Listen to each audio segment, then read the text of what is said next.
Hi. Not sure you can actually see me yet because I have to watch commercials on Twitch. So I hope you can see me.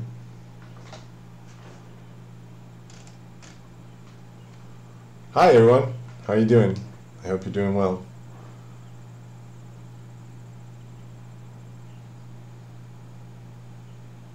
Awesome. Glad to hear it, Fallout F. Gorns. Right on. I hope you're doing well. Welcome. Welcome to another live stream. Impromptu again every month. I promise that we're going to have more of an advanced warning, and every month I fail to deliver. But here we are. Better late than never, am I right? For those of you playing the bingo, here's the cup. Hello, W. Griffiths 321. We're not breaking out the beers tonight, unfortunately. Zenith 69. Maybe next month. So the last, what shall we call it? Last shivering day of June is upon us. It's a beautiful, albeit slightly somewhat cold evening here in sunny Stockholm. Have had a pretty good day. Been cleaning the apartment all day, and so I'm fairly tired, but energy levels are as per usual, high. So I'm fairly excited also to be doing this stream with you guys, and you know, taking questions and shooting the breeze and whatnot. So here I am right now, pretty much where we took the screenshot for last week's patch update, where we left off with a lantern thing that we added, lantern hanger I called it. And here's a good chance to get some input for you, if you want to give some input rather on the ever fascinating and an interesting topic of the action menu down here in the right hand corner of the Haven and Hearth game. It's always a good question how to subdivide things in this little silly menu that we have.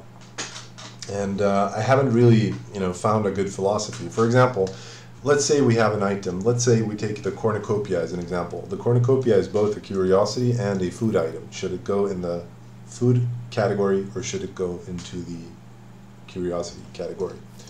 We have a similar situation, I felt, with the lantern hanger that we added, in that I put it under, under the build menu, under buildings and construction, since you can't move it, so that seemed reasonable to me. But on the other hand, I felt also that there was a strong argument for putting it together with the lantern stand, which is movable. So that's a dilemma that I find myself wrestling with. I think the actual answer to this question is that you probably want a searchable menu where you can categorize things. So let's say you flip the switches to search for curiosities and food, then cornucopia would show up no matter what, and then you could search in the menu and stuff. But that's next level tech. Vera H&H suggests, why not put the cornucopia in both, since it is both? Well, that's a good question. Probably because it adds a little bit of maintenance for me. I could probably do that with some link structure, so I wouldn't have to maintain the separate files. So that could be an idea. That's not necessarily a bad idea. Jelly Kid Forever asks, any plans to reduce the need for a charisma alt for eating? It's basically required, and it's just another annoying min-max thing. Yep, totally agree there.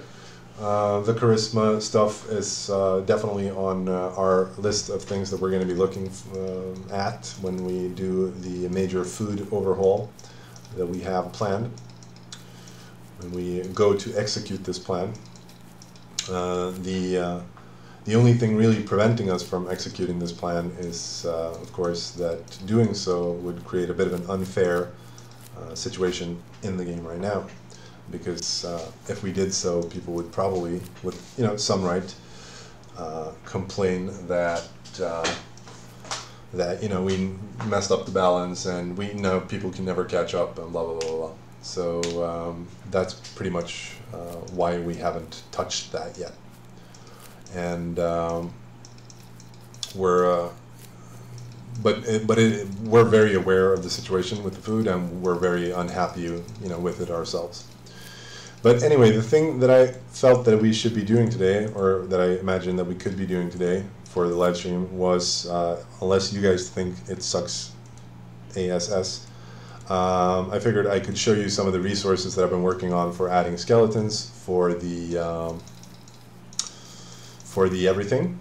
We started adding back skeletons. This was a feature in Legacy that every animal that you butchered left a, Legacy being the old 2D version of Haven and Hearth, where every animal, when you butchered it, left behind an actual, you know, a skeletal stage from which you could then gather its bones. And I've been working recently over the past 2 patches with adding back the skeletons. Ardens TV says skeletons made dealing with domesticated animals even more aids than they were before. For your information, why so, Ardens TV? I would imagine it would be the other way around. Neo CCRO says hi, right back at you. Official Ramsey says, now that you're bringing back animal skeletons, can we hang their skulls on walls? Walrus skull would be cool. It's actually not a bad idea. I'll make a note of it.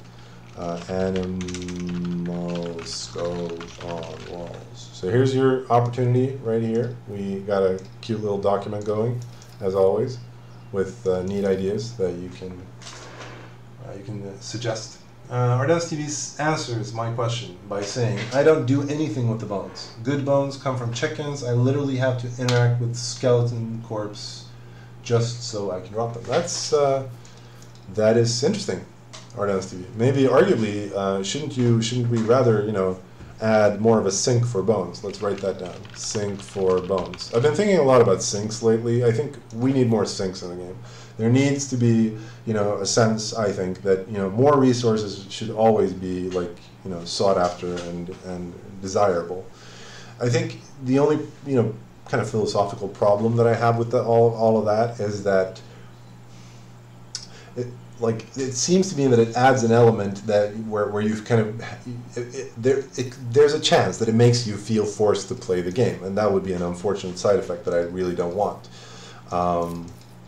I don't want you to feel forced or compelled to play the game. I want it to be like a natural thing. But I also kind of feel that when you are playing, you know, having, you know, basically endless opportunities to dump resources into large, huge projects would be a desirable and good thing.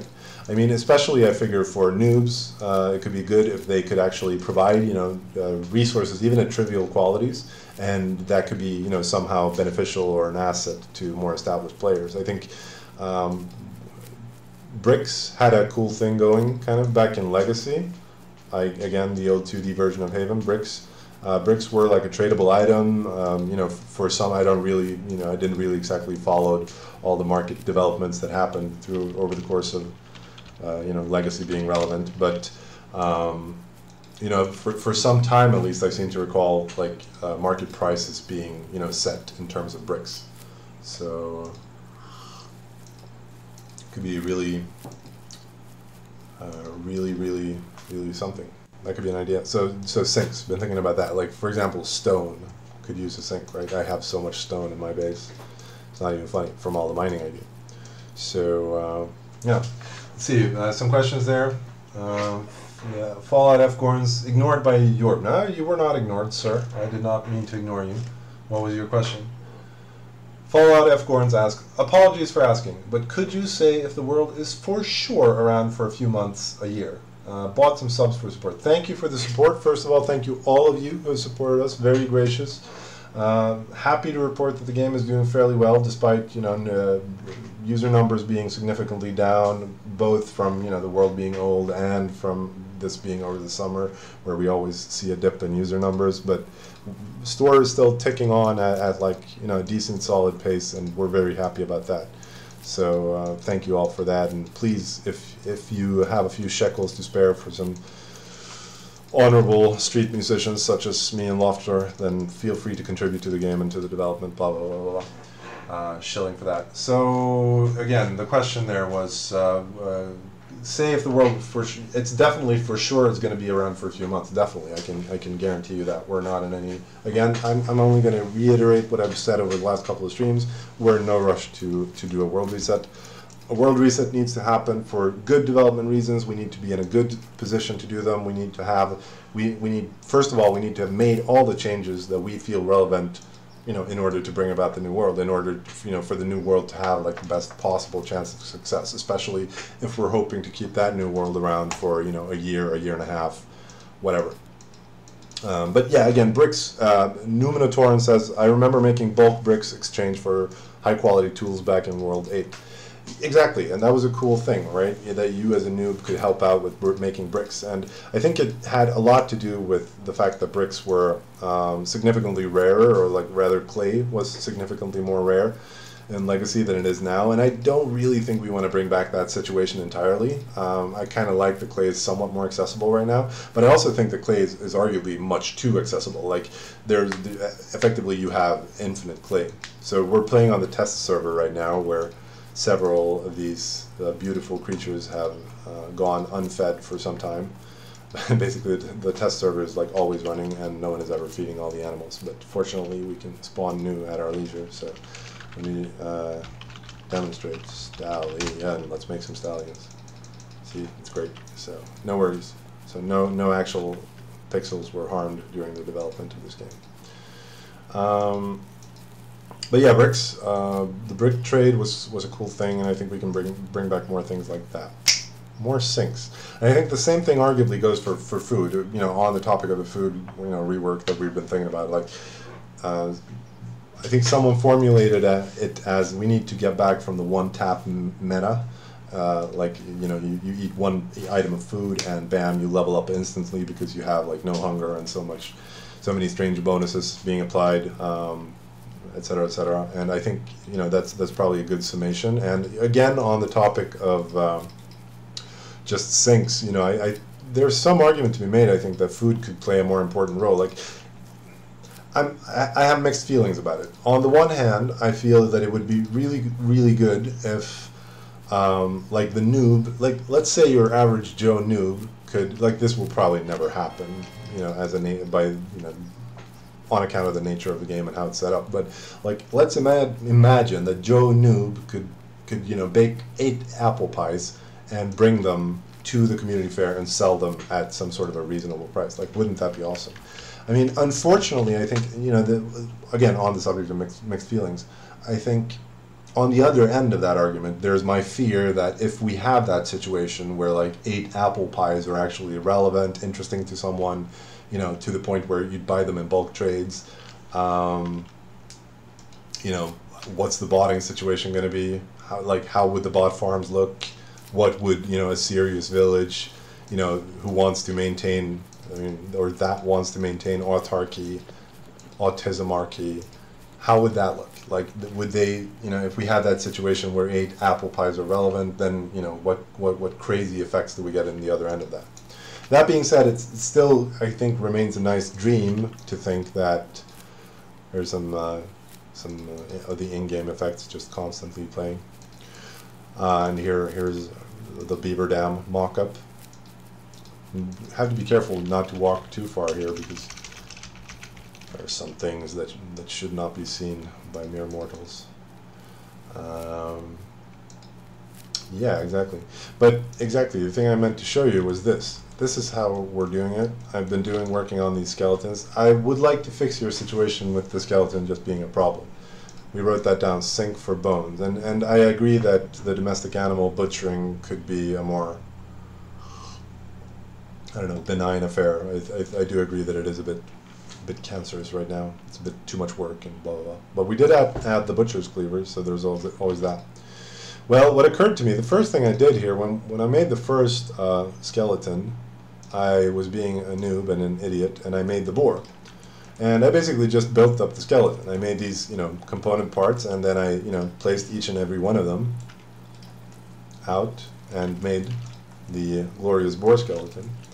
But what occurred to me when I made further skeletons was, let's see if we can open another file here. Let's take a look at the, which ones have I done? I've done the walrus is fun, right? Was that I could actually bind the bones to the actual animation skeleton of the creature. So here we have the normal walrus, and as you can see, it's been bone animated, skinned, or whatever you call it, and so we can move these virtual bones in the mesh to deform it. And what occurred to me was that I could bind the skeleton to that same deformation skeleton to get the rather cool effect of me being able to animate the skeleton. And I don't really know what we're going to use this for. Like, I'm not, necromancy is, perhaps not, my favorite theme to have in the game, but I mean, this is kind of cool, right? Like, I can add any animation that the walrus has, I can now add to the walrus. So let's see if we can find some cool animation, like swimming here, maybe. There's a skeleton walrus. Yeah, exactly. Skeleton monsters dungeon, skeleton horses. Exactly. Halloween dungeon confirmed. Exactly. Isn't this awesome? Can do all kinds of cool stuff. Yeah, exactly. For Halloween, we could switch out all the animals to skeleton animals. That could actually be fun. Say, Halloween. Skeleton animals. I'm not actually a big fan of Halloween. It's no offense, but it's an American holiday, and people here in Sweden over the last like 10 years has become more and more of a thing, and I'm like, it's not a native holiday, dude. Like, why are you celebrating that? Anywho, in Sweden we have Allhelgona, which is I suppose originally the same kind of saint's feast day, but the tradition is entirely different. We don't spook ourselves out to ghosts and stuff. So yeah, exactly. I did this, and I thought it was kind of cool. So I don't know what you guys are up for. Feel free to tell me. I figured I had it. The idea that I had earlier today for the stream was that I was going to sit down with y'all and we'll start working on the patch hat for next week. But I also think let me actually just show you. You can tell me if it sucks ass, and sorry for using profane language, but I could show you a little bit at least of how I do when we do this nonsense. I'm sure a lot of you are 3D modelers and probably a lot better at this than I am, so forgive me if I seem like a noob. But the first thing I do is I just import the where do we have it? The bones that we saw in the bore file earlier. So these are like the basic units that I use for construction. I'm kind of, if we again go back and look at a mating animal skeleton, I could probably do that. Let's see. I don't know if they're exactly set up for it though. I could probably do it though. Let's see. Armature. Let's see, and this one is already using that animation, so that's good. But I didn't bind it to the. I used another skeleton, I think, for the binding here. Yeah, I think I didn't actually do one for the U. I think I just took the ram skeleton, and so we could set it up, but it would take some time. Let's see if we can at least give you an inclination of what it would look like.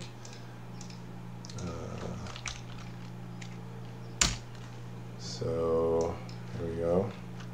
Starting to look like something, right? Probably get the right offsets as well. Oh, this is morbid stuff. This is morbid stuff, right here. Yeah, we don't. None of that funny business. Let's go back to the mammoth. So yeah. So what I do is quite simply I start placing these bones, and I usually kind of begin with the skull. And whoops. Is that the skull? Yes, it is. Select by vertex. Let's see. We'll move that to 0. Let's see. Banned on Twitch, probably, right? I'm not sure. Does Twitch have strict rules against this stuff? Hope not. Didn't mean no offense. Didn't mean no offense, sir. Hope you took no offense. Didn't mean I didn't. He's a good boy. Didn't do nothing. Let's see if we have some questions.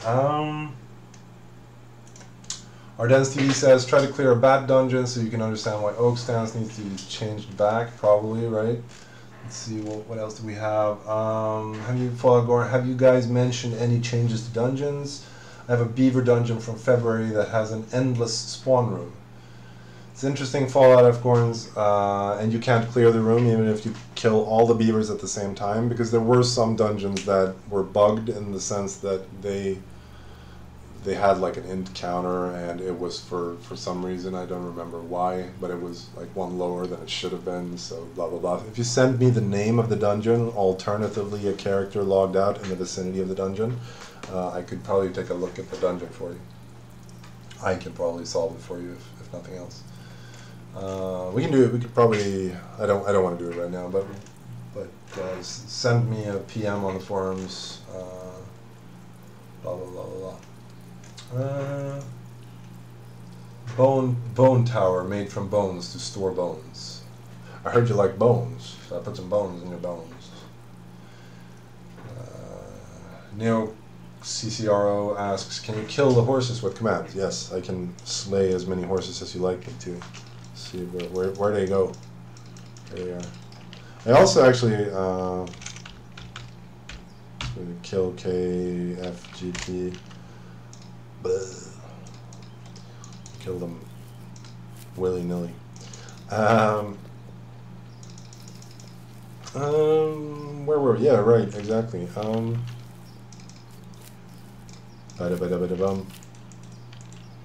So we were working on and now we can probably turn off the Mammoth here temporarily.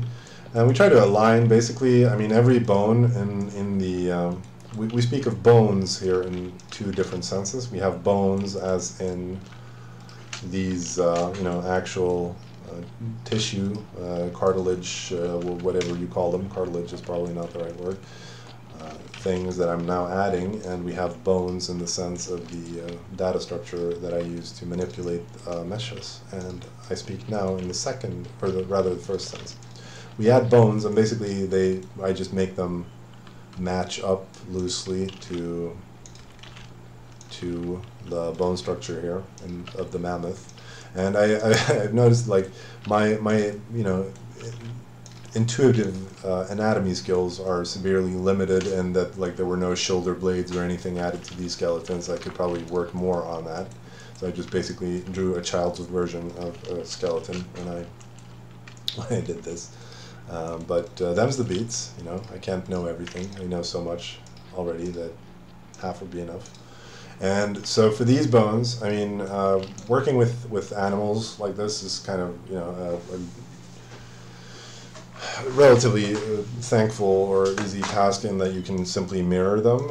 I mean, you have the basic symmetry and the anatomy of animals. And let's see, there was something I needed to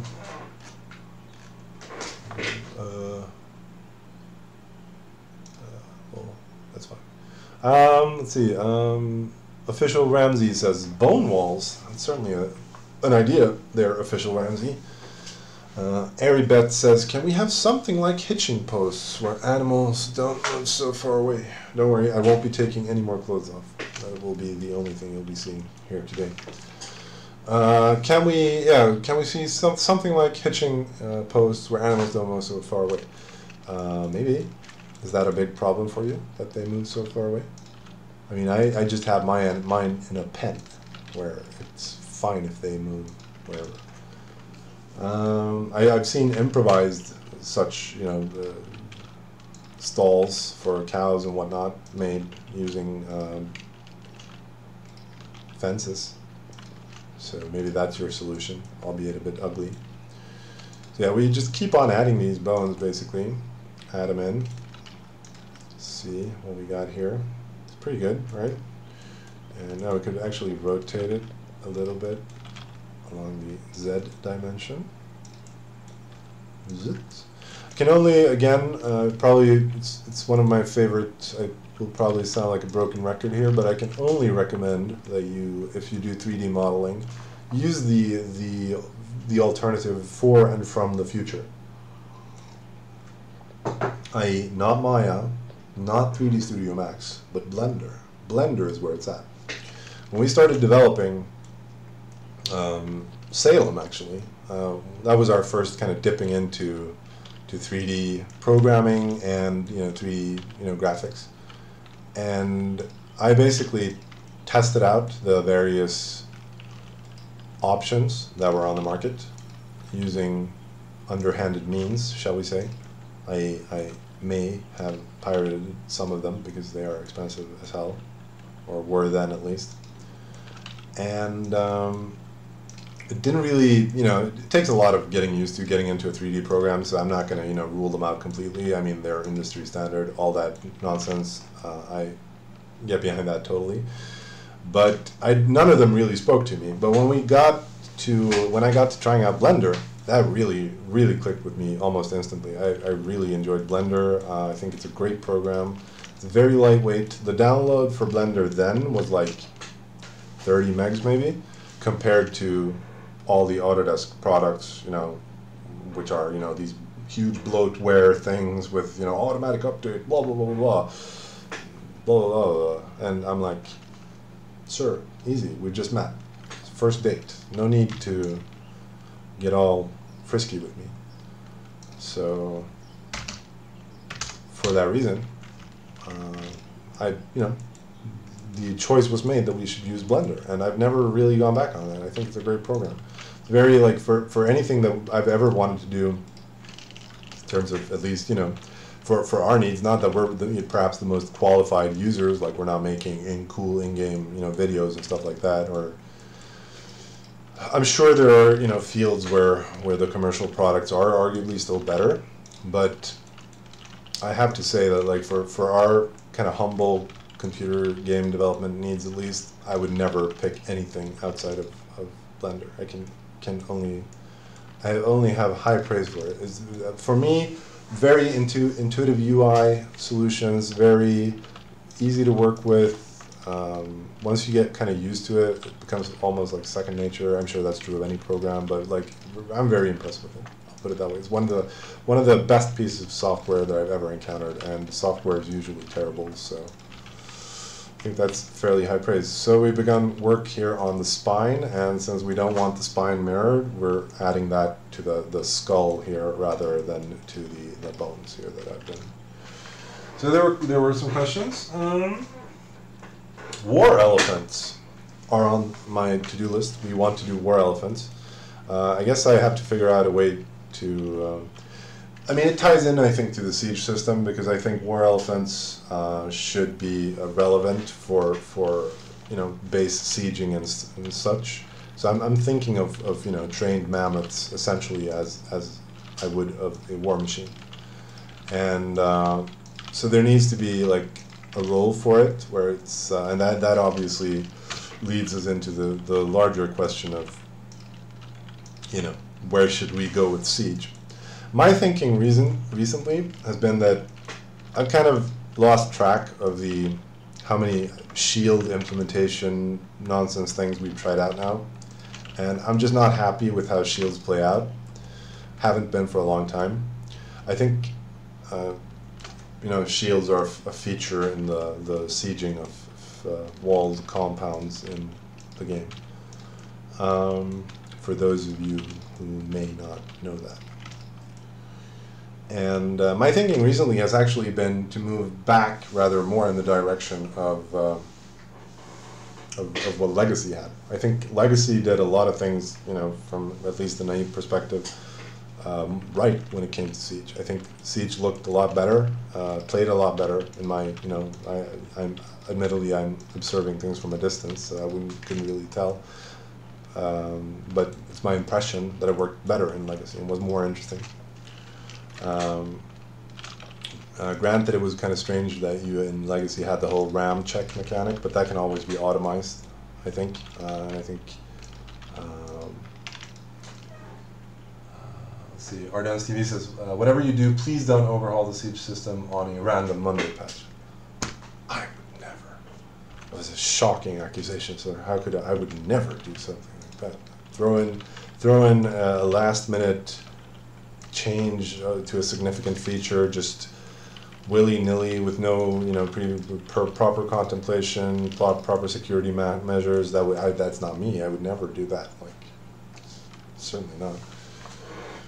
But yeah, indeed. Let's see. As long as you can't bash down a palisade with a sledge or your fists, the older system would be better. That's interesting, because that was actually one of the things that I liked about the old system, that it gave brick walls a decided edge, and that you could actually not bash those by hand, but rather needed to siege them. I think that's, again, one of the things that drove kind of the whole clay trade, was that an established faction basically needed to have proper brick walls. Shadow91XO says, great work has been done on the self-restoration of the world. Will there be something done with the caves? How will the tailors be restored? The tailors? I'm afraid you're using the word tailor spelled with a Y here in a sense that I'm not familiar with. And what was the other question? Tiles. Oh, the tiles. Yeah, the restoration of tiles is actually an interesting question. I mean, arguably, perhaps the world should revert to a more pristine stage, but it's also not like with erosion and blah, blah, blah, but it's also, it's not the case that if you upset an area of nature, it just reverts back to whatever was there before, hearthling hand touched it.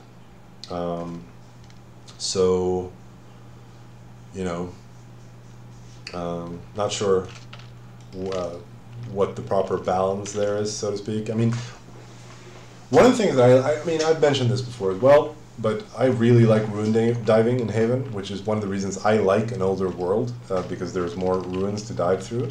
Because I love, that kind of spooky, eerie feeling. I love ruins in real life as well. I think they're awesome places to, full of, ghosts in the metaphorical sense, where you can you can walk through a place like that, an abandoned place, and kind of feel that, this was, at some point, this had, relevance, and this was an important place, and people cared about it, and now they're just gone, and it's all just dust and transience on the wind, and I like that. I think that is a numinous kind of cool feeling.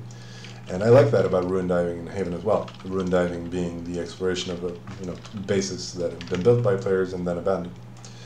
And due to the normal vagaries of life and everything, and that you sometimes tire of computer games that you're playing and such.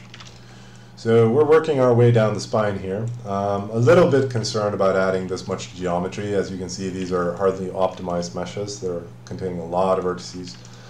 So it's perhaps a bit of a concern. But then again, I also have to figure that you're not going to have like a million mounted skeletons on the screen at the same time. And my experience has also been with OpenGL, again, like not an expert on it by any stretch of the imagination, but my experience has been that the vertex count is not really like the big problem or whatever. Like, especially with instanced rendering, I think vertex count alone is not, the choke point for rendering. To some extent, obviously it will always be that, but I don't know. My experience has been that other things like skeletal deformation, blah, blah, blah, other things can take up more of the processing time, both on the GPU and the CPU side. But yeah, let's see, where were we? How will the tiles be restored? Yeah, that's a good question. How much should revert back to nature? That was where I was going with the whole ruin line of reasoning, is that it would, I like that there's some trace left of the fact that there was at some point a base here. For that same reason, I would also not mind like a mechanic akin to the seashore salvage mechanic, where anything you drop in water can randomly wash up on beaches. I wouldn't mind a similar mechanic for things that decay on the ground, like in that you could perhaps dig them up, and perhaps that feature could even be localized. So like, let's say an item decays somewhere on a map grid of some arbitrary size of your liking, and it decays there. It's then added to the list for items available when digging on that map grid. And when you then go to dig, you could find items. That could be cool, right? That could really have like an archaeological dig of an old ruined site. Could be fun. Can you make metal paving immune to vines? Arguing from realism is always a bit retarded, but arguing from realism, nevertheless, I think arguably shouldn't metal tiles be more susceptible to decay than stone?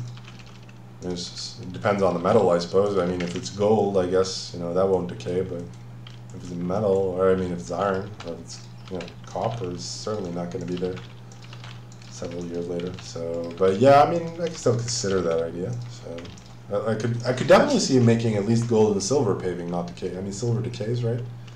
In real life, I think it does, but silver and gold paving not decay. That could be an idea. Don't mind that.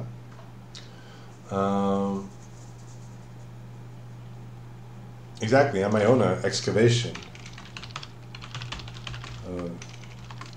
Decayed stuff.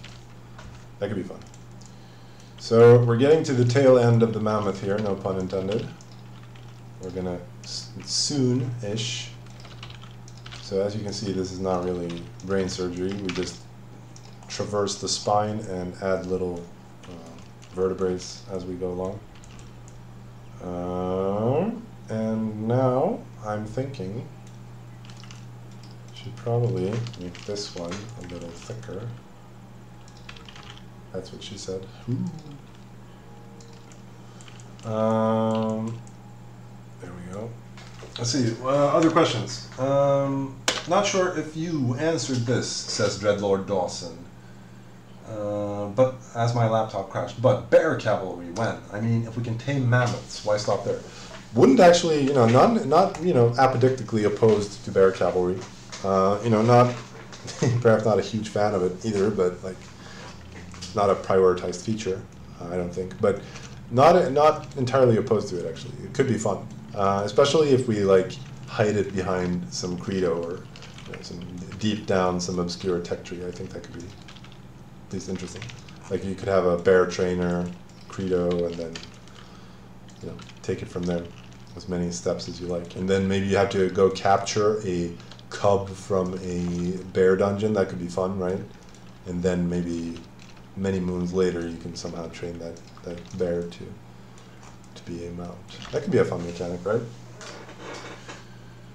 Let's see.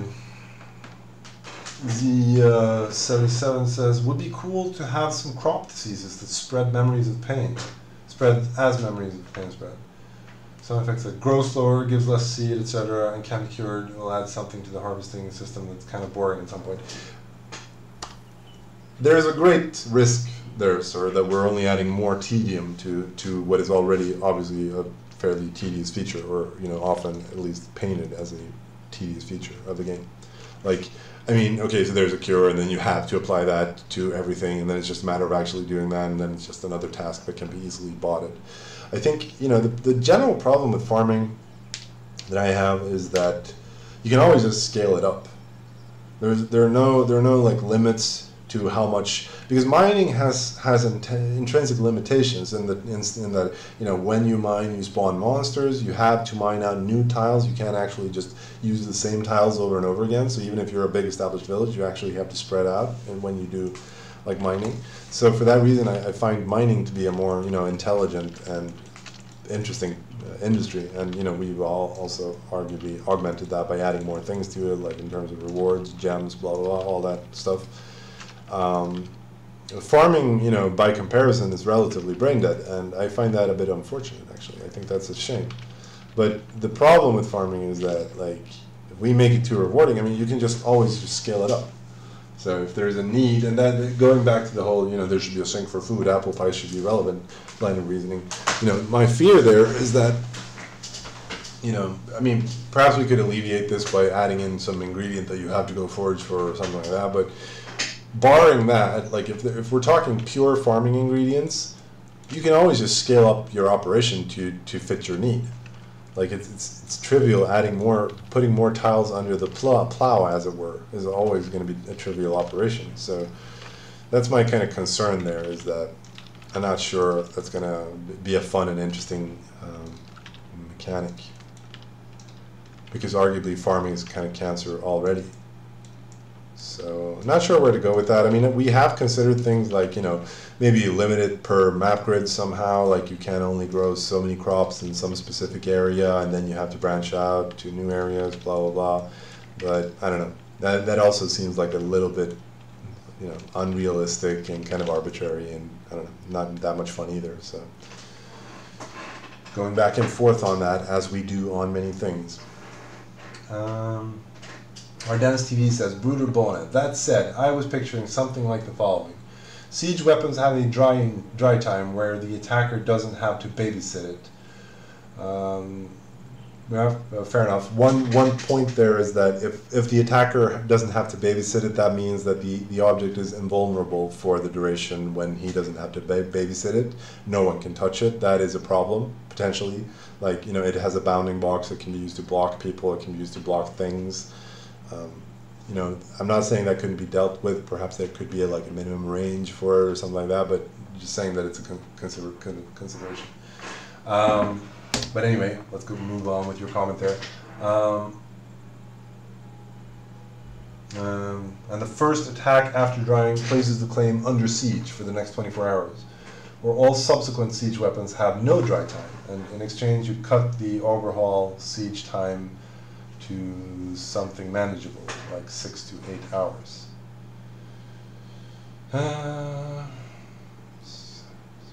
Yeah, maybe that's certainly an idea. Okay. All right. So you explain take your time, explain your idea in detail, and I'll try to address it as best as I can. Just saying that there are considerations. Like I'm not saying that you haven't thought that through or whatever, but. Oh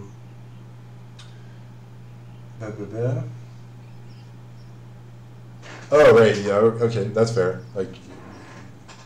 So what do you mean by babysit? Like babysit in the sense that Ardennes TV says there's a long discussion. If anyone cares, you can read it in the chat. I don't have the time to read back every single comment to explain the context of a whole involved, serious discussion on a serious subject. That is the siege paradigm of Haven and Hearth. Arguably, for that matter, the best game with the best developers ever made by men, ever made by mortal hand.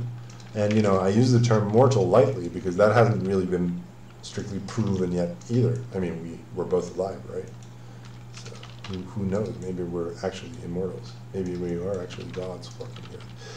That is actually blasphemous, and I don't mean that.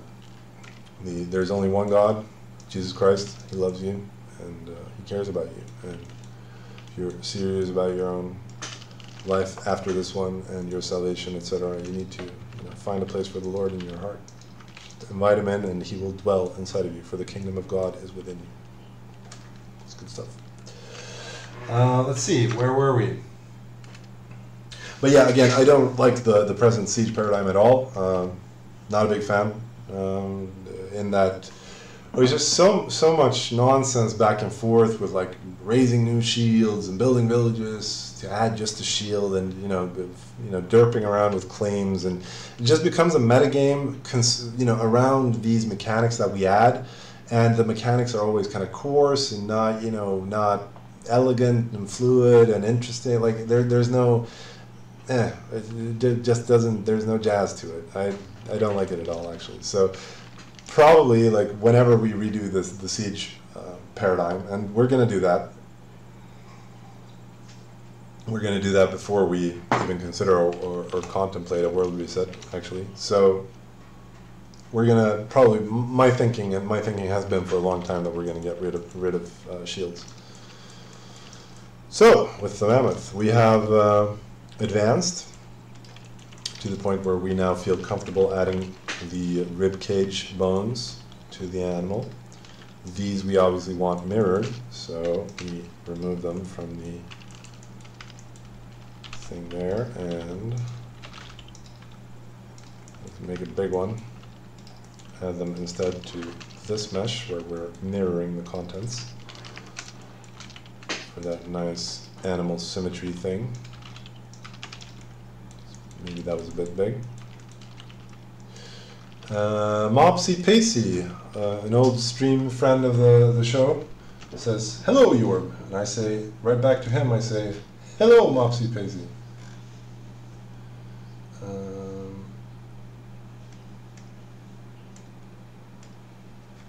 And yeah, I also kind of had to agree, I guess, that it's kind of silly that you have to. I mean, arguably, it's been a complaint from many that, you know, the siege activity presently supported by the game, you know, again with the babysitting theme, it's kind of silly that you have to spend so much time, such a huge commitment just to siege a base. On the other hand, I mean, shouldn't it be a commitment to siege a major settlement? Another problem there perhaps is that there's no distinction really between major settlement and, you know, small ship throwaway claim, and that is arguably something that should be addressed, because I don't think that's really healthy. On the other hand, I don't really, like, there's always the danger, again, on what I just said, you know, in adding like, strange mechanics to kind of, you know, determine the age and, you know, how real a claim is. There's always, you know, oftentimes it's just going to devolve into strange, you know, metagaming of our system, whatever, however we added it, you know, however we decided to determine the realness of a claim, you know, in terms of age and blah blah blah. It becomes a minigame of kind of abusing our definition of what a real claim, so to speak, is. So, you know, there are considerations there as well. So that should be kind of it. Going low on that one. Let's see.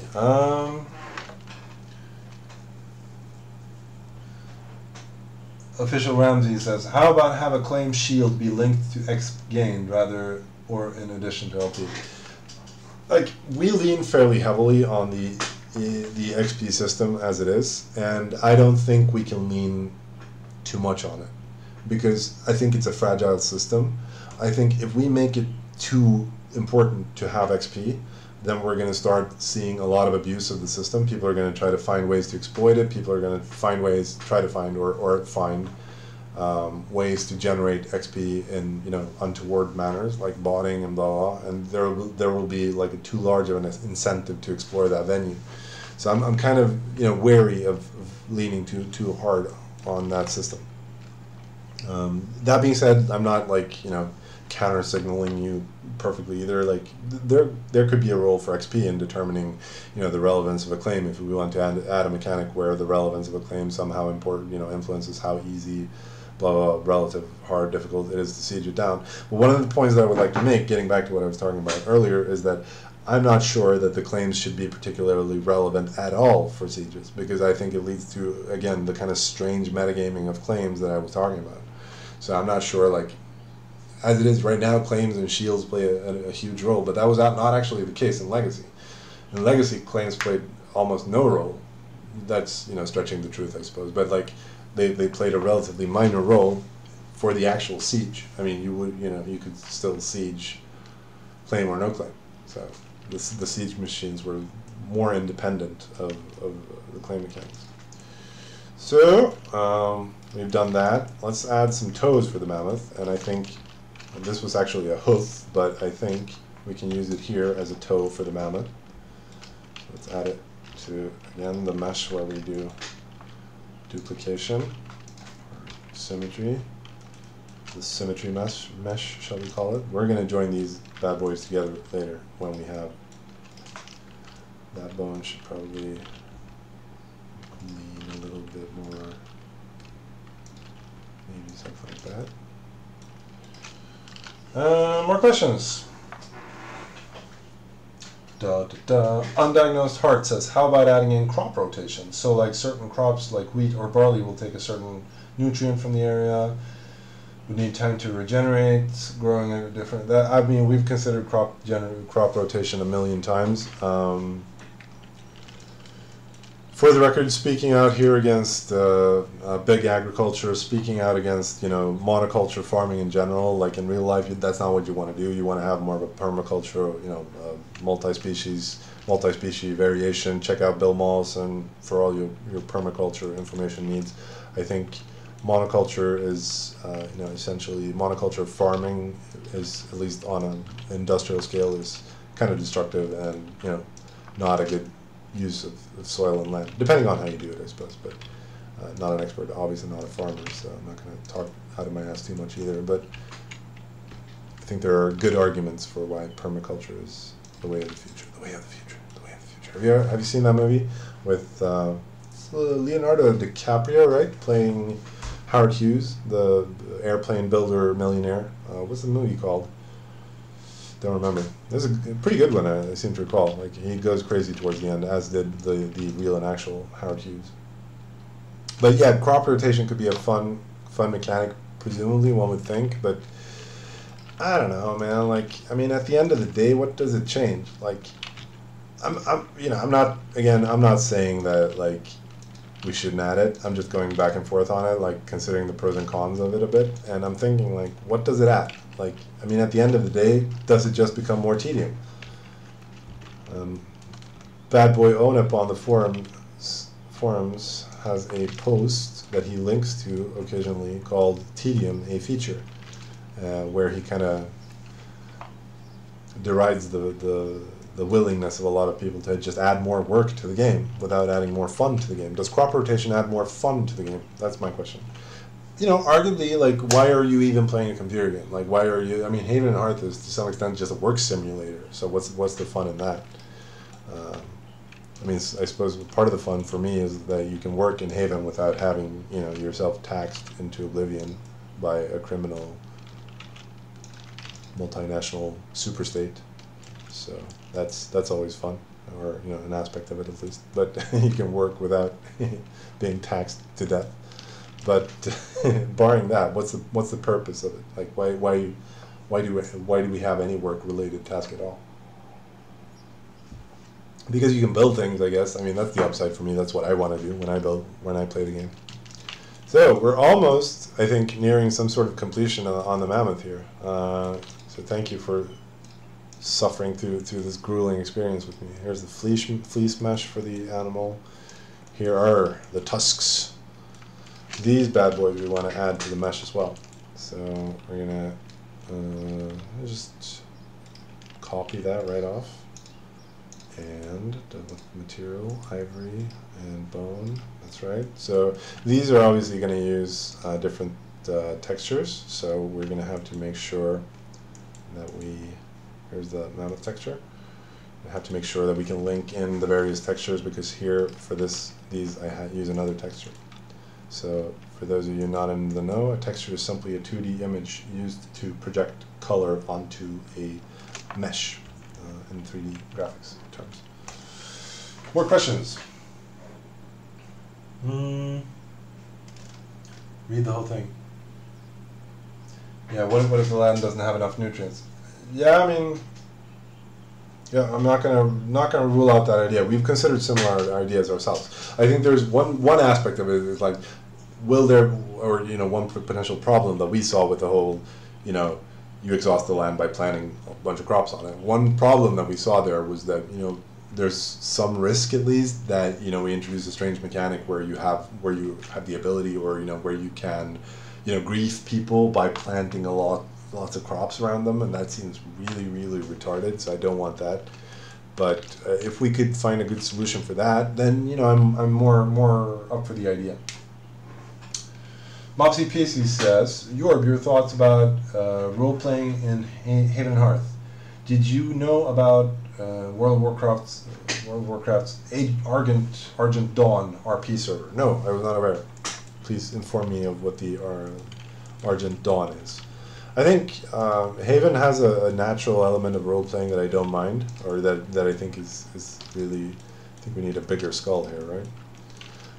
That I think is good and cool, in that, you know, Haven has a lot of, what shall we say,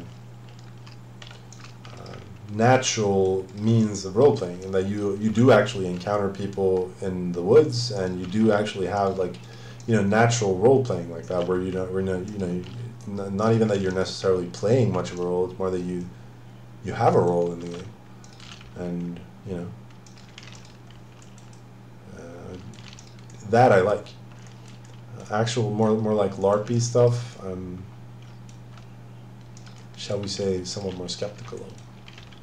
But I don't know. How do you feel role playing should be more supported? Because I suppose that's where you're ultimately going. Like, what do you feel is lacking for the role playing to be where you want it to be? More questions. If I miss your question, if you really want an answer to it, feel free to ask multiple times. Feel free to present the question again, and I shall try to do my best to answer it. I'm not ignoring you. It's just that I'm doing other things, and there's a lot of questions coming in. Donatukas 1994 asks, how is the client rewrite coming along? Because by GPU, when using a, let's see, where was that question?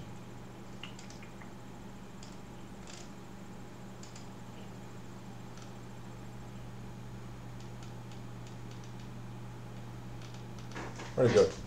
Where'd it go? I have another screen. Because by GPU, when using a Quern, skyrockets from 5% straight to 85%. That's interesting. Lofter is working on this. This is his major commitment right now. This is what he's doing. He's trying to finish the client rendering rewrite. And that's the reason why patches have been small and will remain small until he has finished that. The reason why we're not undertaking other big projects is that we need to finish that. We've been working on it for or he has rather been working on it for a year. I have a fair amount of content that we have not gotten around to implementing because we're stuck on the client rewrite, blah blah blah. And so that's the only real priority we have right now, is finishing it. It's our single biggest priority right now, and for the foreseeable future until it is actually finished. So I hope that answers that question. We're working on it. I hope and I think that he's making progress. Question: what should I ask you? Says Neo CCRO. I suppose anything that you're curious about. Anything like if you want to see some behind the scenes stuff on how we work on Haven, I would definitely consider showing you that. So that could be an option. I don't know, anything you're curious about, like my thoughts on relevant social issues, perhaps. Anything at all. Let's see where we are now. Okay, so that one is already bound to the armature, but I don't think I actually want it done like that, and I think I want to remove all the vertex groups from it. We're now going to build the Mammoth together. We are going to bind it to the armature. We're almost done, which is good because I'm excited about getting into getting back to my character that I'm fumbling around with. So let's apply first of all the mirror. So now we, instead of a mirror modifier to this mesh, we now have a full mesh that is mirrored.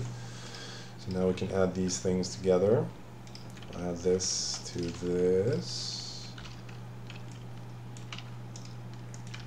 And we will add this to that and this to that. Oops, and apply the mirror mesh there as well, or mirror modifier there as well. Add that to that, and then we will separate out these and not use those. And Arden TV, did you see my forum suggestion about adding an in-game feedback system that could be used to pull players off potential game mechanic changes? I didn't see your actual suggestion. I'm way behind on my forum duties. Apologize for that. Apologize for not having read through the critique and ideas and whatever. If it's any consolation to you, I am the biggest shit poster on the forums. Since like a month or two back, I now have the record for the most amount of posts on the Haven and Hearth forums. It's been a long time since I had that last, so happy about that, I guess. Okay, so that is all we have to do. Now I think the bones should be bound Mammoth skeleton, we'll call this, to the actual data skeleton here. And now I think we can move the mammoth around. Oh, right, there's a bone there that we missed. That's not how that works, right? That's not right. There was another bone there that I missed. I'm sorry about that. We'll have to correct. I thought that bone was unusually long. We'll scale it down and move it up. Let's see. Other questions?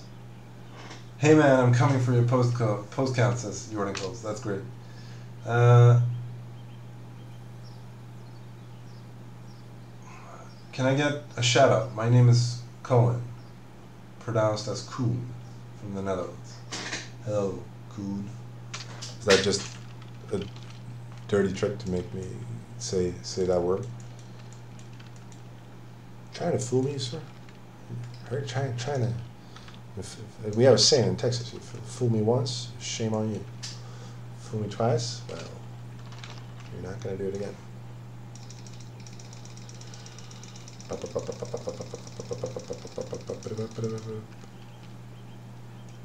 see. Let's get that in there. And where does that bone actually end? A little farther down. It's more like it. Scale that thing.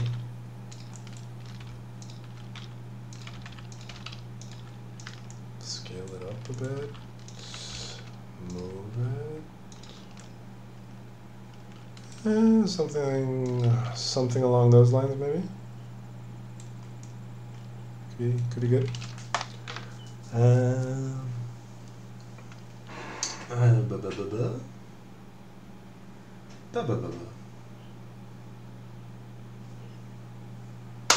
Mammoth. The most anticipated skeleton for me. Looking good. Yes, exactly. It's going to be awesome when we get this done. We're going to try to reapply it to the armature here. Still have some bending in the, but we'll fix that. This bone here is called front leg 01. So we will, for this then, make sure that it's entirely bound to front leg 01. See if we can find it. And this is the left one, so we need to find the left one. Just a no, front leg 01 left, assign. And then we need to remove that bone, front leg 02, remove. See how that looks? Okay, that's better, but still not perfect. We also need to do, oh right, now we actually, since we applied the mirror modifier, we need to remove these bastards. And not that one. I said. Not that one, but that one. What the hell? What the actual? Who? What is this?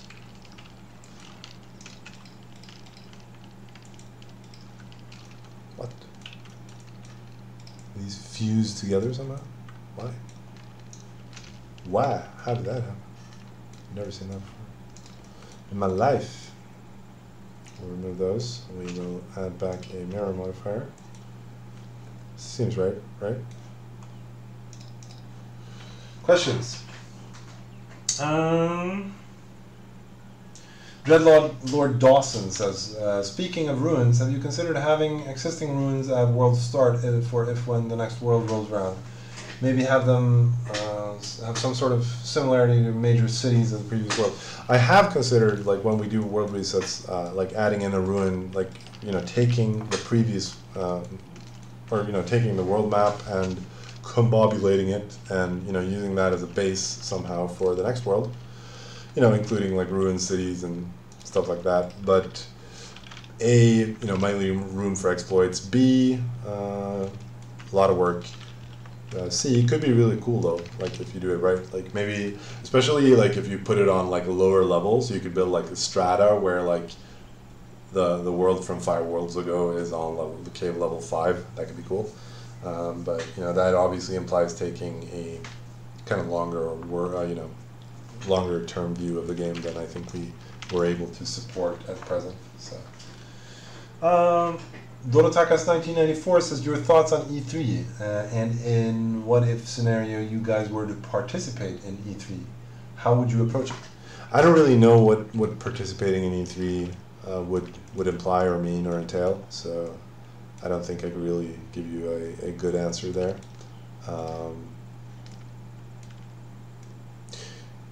But that's not what we want to do. We need these separate. Gosh darn it. What is going on now? Oh, so these somehow got left. There we go. That's better. No doubles, none to be removed. And see. That's starting to look a little bit better at least. We have the same exact problem on the hind legs. I thought we would be finished with this. Sorry about this.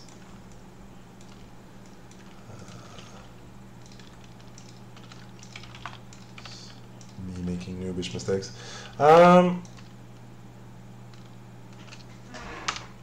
I think everybody who played Legacy Haven and watched the game progress became a game developer. Really? That's fun if that's the case. Always happy to inspire people.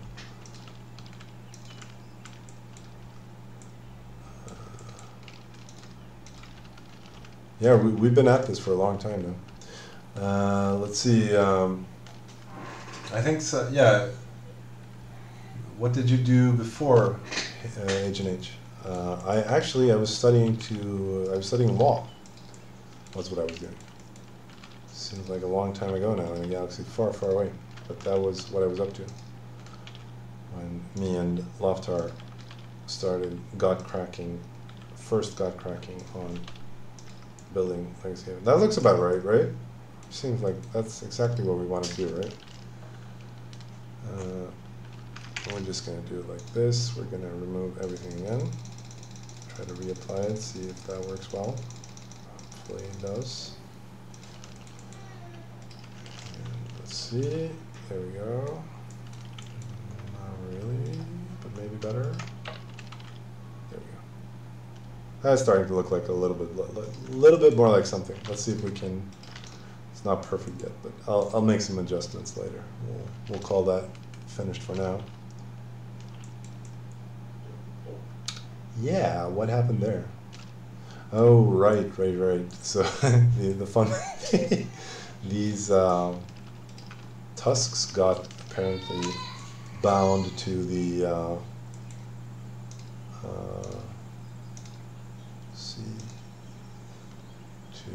trunk of the elephant. So I think, let's see if we can assign these to the head entirely. Yeah, disco tusks. You get a lot of disco effects when you work on things like these. Assign to head and remove from all the trunk bones. Let's see how that works out. And I should probably do that for this one as well. Assign, remove. That's better, right? What the actual?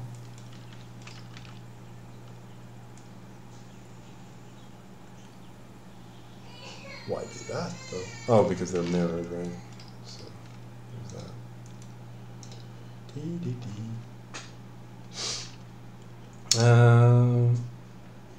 Yeah, like presenting Haven and Hearth and E3 conference. So is E3 voluntary? Like, can you just show up and people will happily have you there and accept you as their friend, and you can just show up and have a game? Like, don't you have to pay attendance fees and stuff?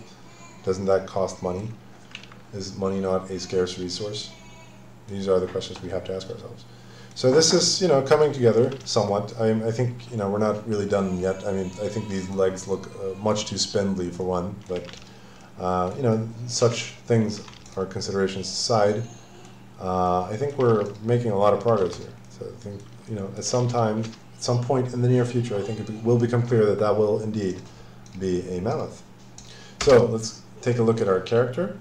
Rom bum bum bum boom. We've been rocking him for the past couple of stream sessions, so we're gonna take a look again.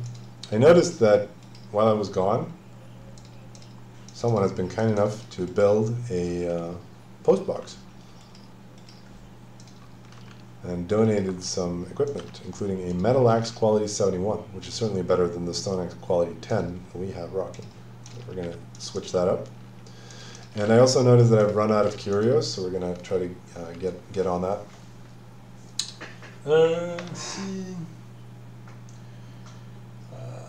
I play a lot of games, not really following Ancient Age. That's fine. What if Haven and Hearth 2 was made in Unity from the beginning? Would it be easier to make it more accessible on multiple platforms, like tablets, for example? Well, sure, maybe. Arguably, I mean, that's what Unity is for, right? But I have to say that, like, part of the fun, at least for me, in building games is building the actual systems and, being involved in, building the actual architecture for the game from the ground up. And so using Unity, while I'm sure it has a lot of, I know it has a lot of cool features, Unity does, basically Unity has a good sampling of, standard issue, and even, a very good sampling of I'm sure, I haven't played it with it that much, of, game features, which you can use in your game, blah, blah, blah. But the problem, or, what I don't like about it, perhaps, is that, you get tied down in someone else's architecture, you get bound up in someone else's, language and way of thinking about things, and, also it feels like cheating a little bit, like not building it yourself. But, I'm sure it would be easier to port it to other platforms, because that's part of the problem. I think the biggest problem, and I'm not sure if Unity, I don't think that Unity just automatically solves that. I think the biggest problem in porting is not, just, making the game compile on a different platform would be easy enough. I think the actual problem is the user interface, and making a user interface that is actually sound and useful for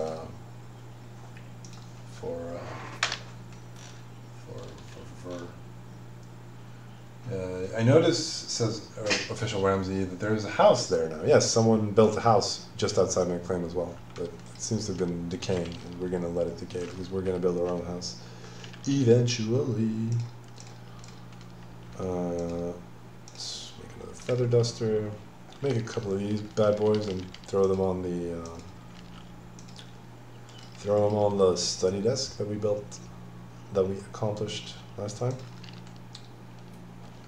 I think we're gonna start acquiring materials to build a palisade.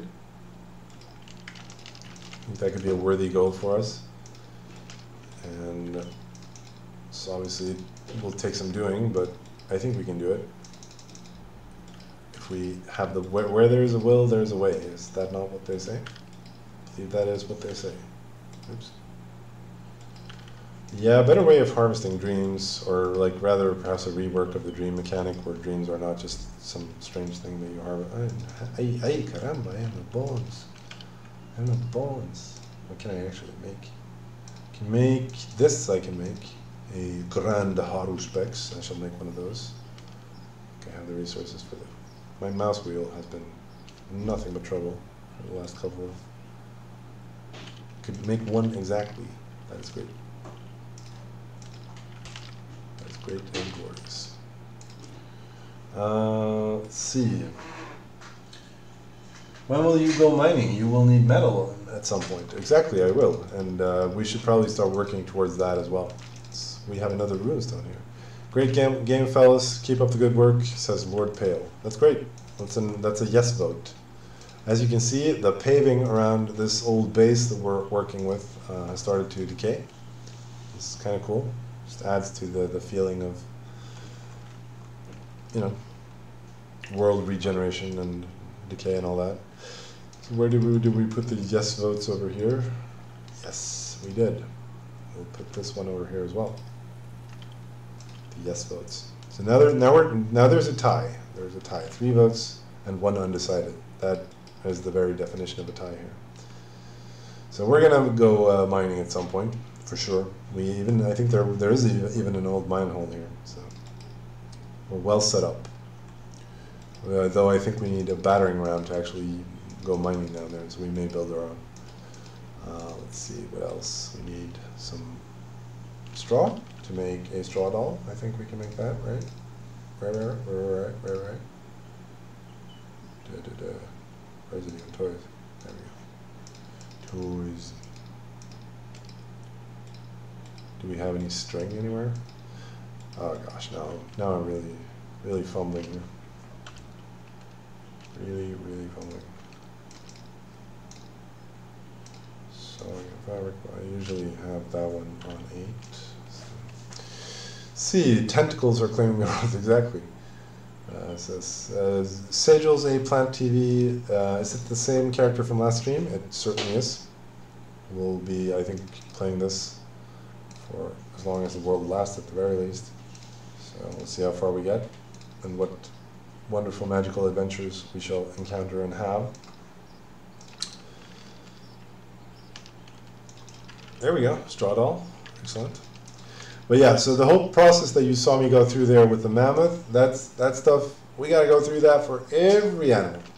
But we're well on our way though, so I'm optimistic about that. And it's also a fairly relaxing task. I can do that while listening to music or a podcast or whatever. So certainly, let's make a leather ball. Those are pretty terrible, right? Suits me.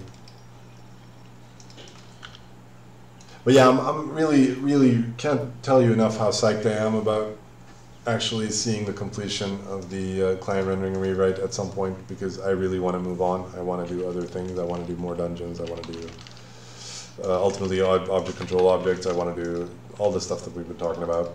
And so I had hoped that we would be over and past this by now, but it's a big thing, and can't really control these things too much. I mean, it will take the time it will take, and I still have maintained good hopes that it'll work out well and be a good addition to the game once Loftware has completed that. So, had I known when we started this that it would take a full year, I probably would have gone for something else instead, or but here we are, and I think there's a good argument to be made that we just need to finish what we started. So, guard dogs, yeah, definitely.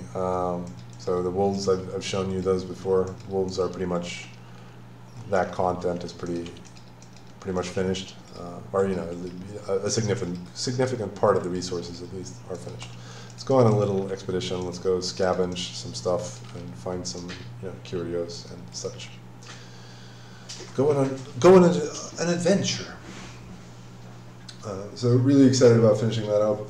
Guard dogs definitely. Once wolves are done, there's no reason we shouldn't do guard dogs as well.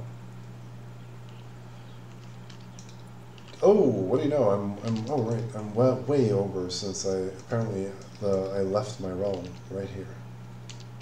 So, I need to be in my realm in order to maintain my intelligence. Once I leave the kingdom, my intelligence level just plummets and I become stupid. Wow, there's been a lot of decay. Someone has taken it upon himself to chop down the entire forest around my base. It has been it's been devastated for miles. Wow. A for effort, sir. Someone has actually, for actuals. We shall take it upon ourselves to restore this pristine forest. We shall take it upon ourselves to plant trees. This shall be our task. We must restore the trees.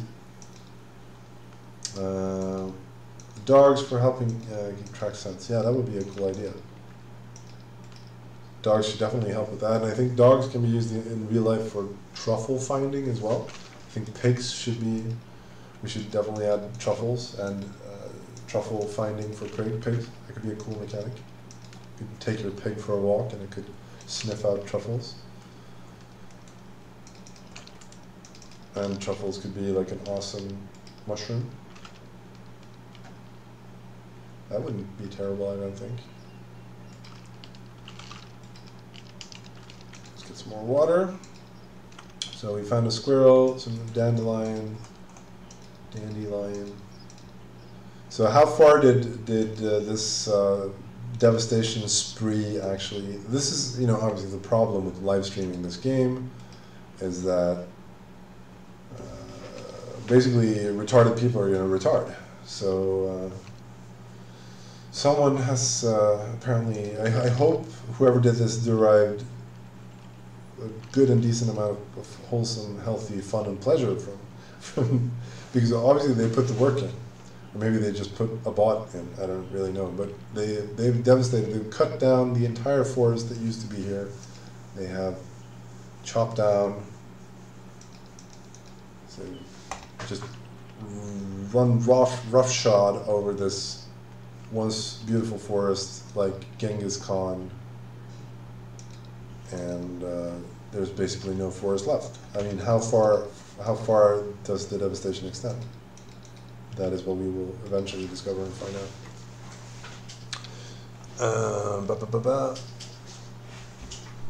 Let's see, how many game developers are working on this game? Two game developers are working on it. Me and Loftar. I mostly do the graphics, and Loftar mostly does the programming. So that is how that stands. So there are two people working on it. Pretty cool for a two-man team, right? I think that's always whenever we have a problem, I'm like, but we're just two people. We cannot help. We cannot do it. We're just two people. Whenever someone complains about anything in the game, I'm just, but we're just two people. It's my excuse for everything. Sage is a plant TV. Give chords flux. I don't really know the chords in terms of the world map coordinates, so I can't really provide you. And plus, half the fun, I can show you the map. I am here. So here's the map. You can come find me. I'm right over this swamp here, catching ladybugs and finding curiosities. So let's see, what did we say? We want to, for our goals, the bone greaves are pretty terrible, right? Like no one would ever make these, right? There's a lot of... Mopsy Pacey says, I love your graphics. Thank you. I'm not sure I can say the same myself. I think they're fairly amateurish, but you know, thank you anyway. I appreciate it. It really warms my heart. You know, again, the saving grace is, at least, you know, they're mine. That's what I like about them. I've done all of them, and there are a lot of resources. But I think we're approaching like 8,000 resources for the game. So there's a lot there. Oh, hey, there's a reindeer right there. So there's a lot of resources that go into the beautiful. It was probably Nidhugger guys who chopped down the forest, I'm sure. There was even a note in my post box saying as much. So I hope Nidhugger had fun.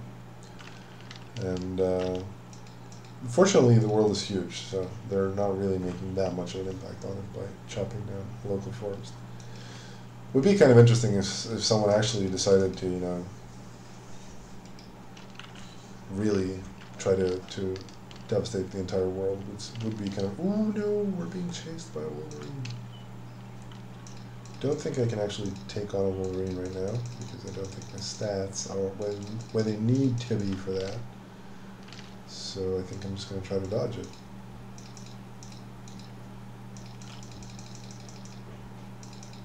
So he's probably going to find me right away. Oh, come on, jump.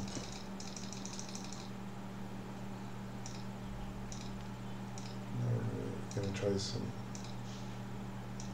funny stuff when he comes around here. We're going to jump back up. There's some pretty high-tech stuff here going on in my escape tactics. I think he's going to catch up to me, right? Don't think I'm getting away with that way.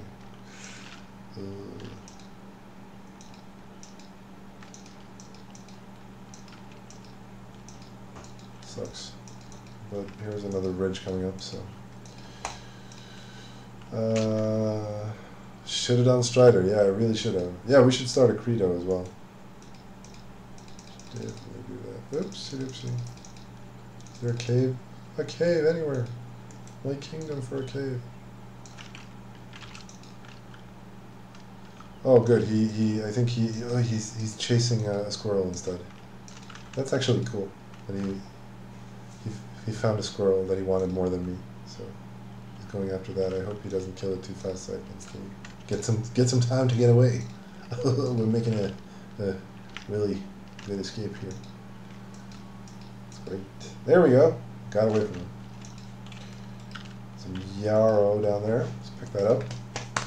See, more questions. Donatukas asks, how does the hostile animal behavior actually work? You could be standing in a bear's face and it does nothing, while other times it will attack you from far away.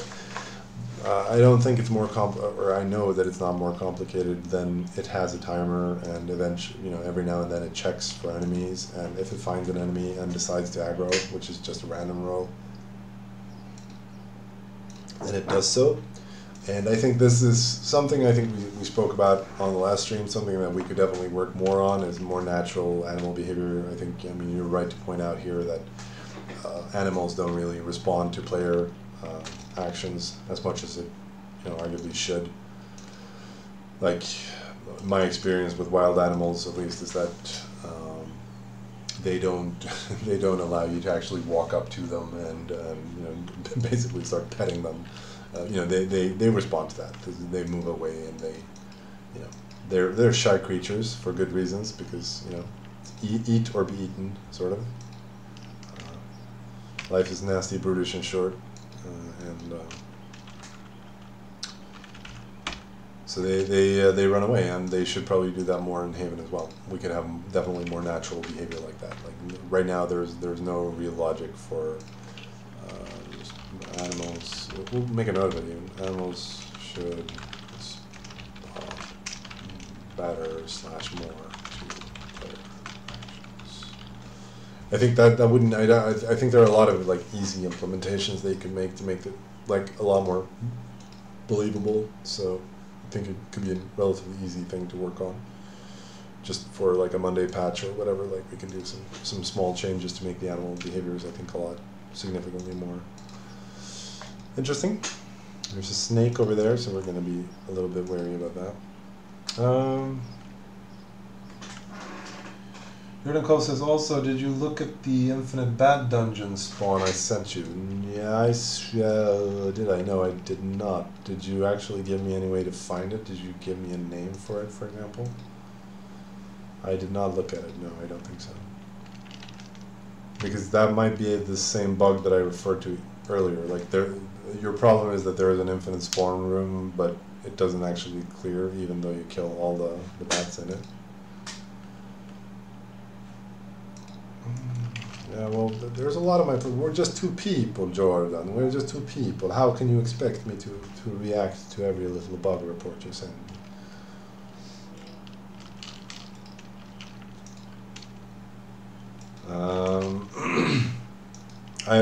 I'll try to look at. We'll link a note here. Look at Cole's PM about bat dungeon. I'll try to remember it. Try to make a note of that. Of course, make boars super aggressive. Yeah, how do you feel about the boars? I think the boars could stand to be upgraded. Boars should be nastier than they are right now. Boars right now, they are, most animals are significantly meaner than, for example, lynx, quite simply are, more powerful enemies than boars. Perhaps they should be, but I think boars could serve. I mean, they have the same stats right now as they've always had throughout Legacy and everything. We haven't changed anything basically. And I think they've kind of fallen behind the curve, and especially in relative player, not that we should, address player, advancement and whatnot, but I think boars should be more fearsome. I do like that you can kind of easily outrun them though, so I'm not, I don't want to make them more fearsome by upgrading their speed. I'd like to just make them make it more of a consideration whether you can attack a boar or not. Though I suppose early game, people just try to exploit the shit out of animals anyway.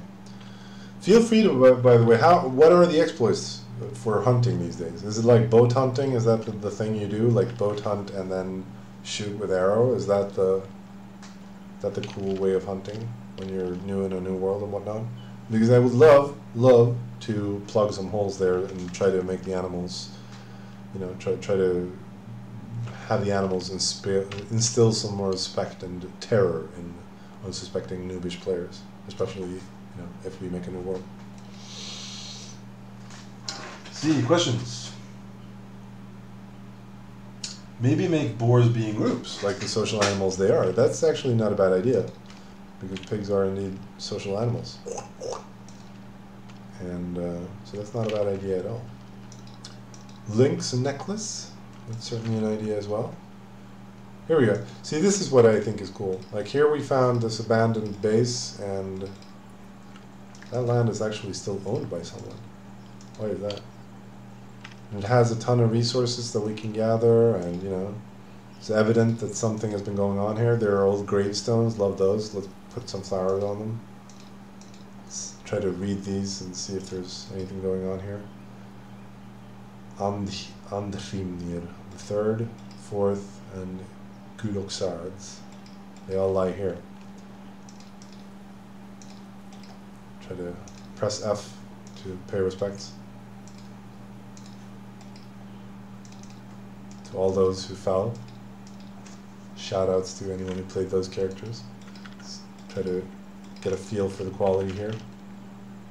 Though my farming is probably shit, so I probably... Alright, but noobs no longer insta-gib.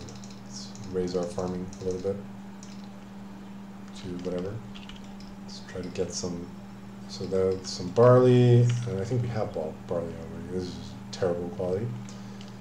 Let's see, how did you add my character on your streaming logs? Did I add your character on my streaming log? Maybe, you added me, probably. I have not added a single friend here. Like all of these are people who have added me. So there's that.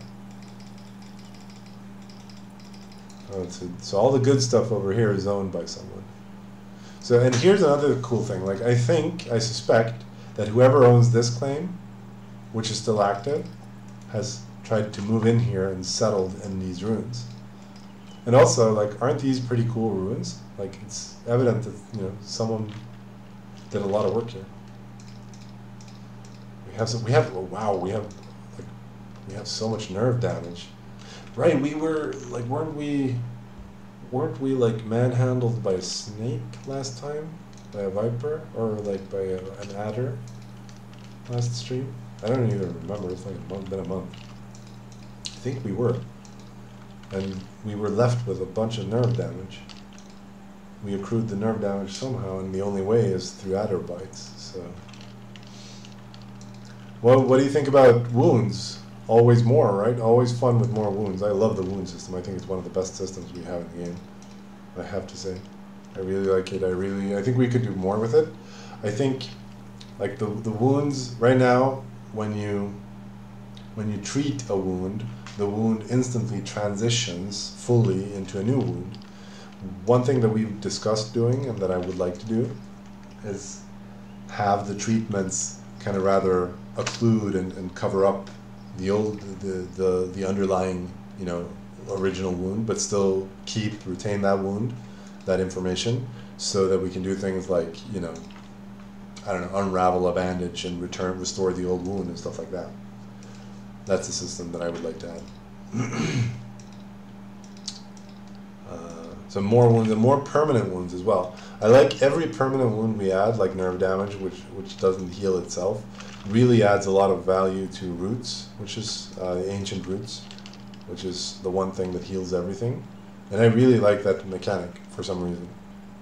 I'm sure many of you don't, but yeah, scars, exactly, like scars that don't heal and reducing charisma and stuff, and you know, so stuff that, you know, minor things like just nicks and knacks that you really have to work to get rid of. That would be fun, right? Tedium, it's a feature. I think that could be a lot of fun. I love wounds. There's nothing more satisfying for me than like having my character have a good old list of nasty wounds. I think that's, for some reason, I find that, for some masochistic reason, I enjoy that. Like when I was raiding beaver dams, I had several occasions of glorious wound lists with very differentiated, very, a bunch of different wounds, and it was fun. Let's see. Animals should lose aggro if they can't pathfind. It would that would fix a lot of hunting exploits. Animals should lose aggro. You tell me. Is that really good for them? They lose aggro? Perhaps. But yeah, probably like animals should, if they can't pathfind, I suppose they should try to run away more. That's probably a good point. Animals should run away when they can't pathfind. That's a good point, I think. Whoops, we got a firefly. Quality trash.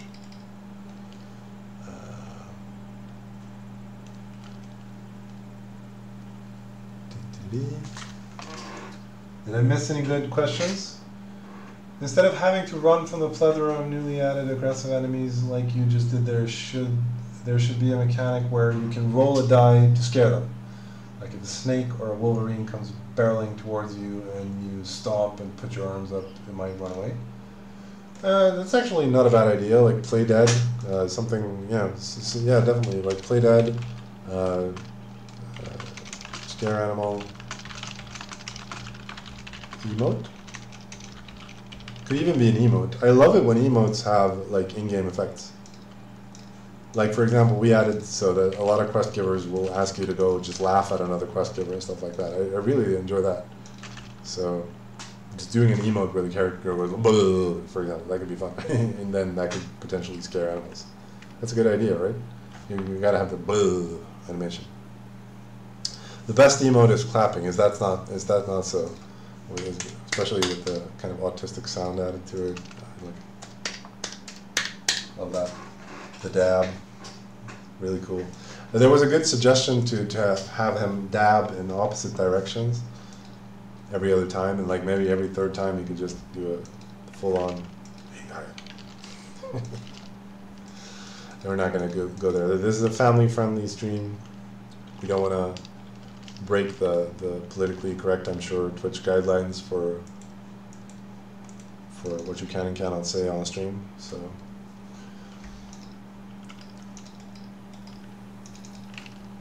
here we go. We have a pretty full inventory, pretty solid stuff of nonsense that we've gathered.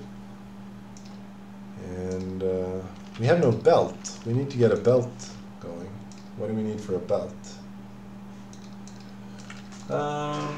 Maybe you could make injured animals flee at a lower speed or just bleed to death after fleeing sometimes. They already do bleed to death sometimes. Animals can bleed to death.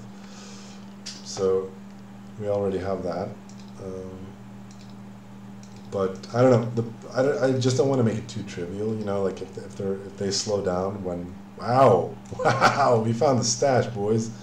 We found the gold. All the crickets we could ever ask for, and all the quality 4 dead hens that we could ever. I really like. It's a good thing that someone stashed all this stuff. Like this is just ripe for the picking. All these quality 4 grasshoppers. All this. It's a good thing. Found gold, boys. Found gold. And girls, if there are any girls on the stream.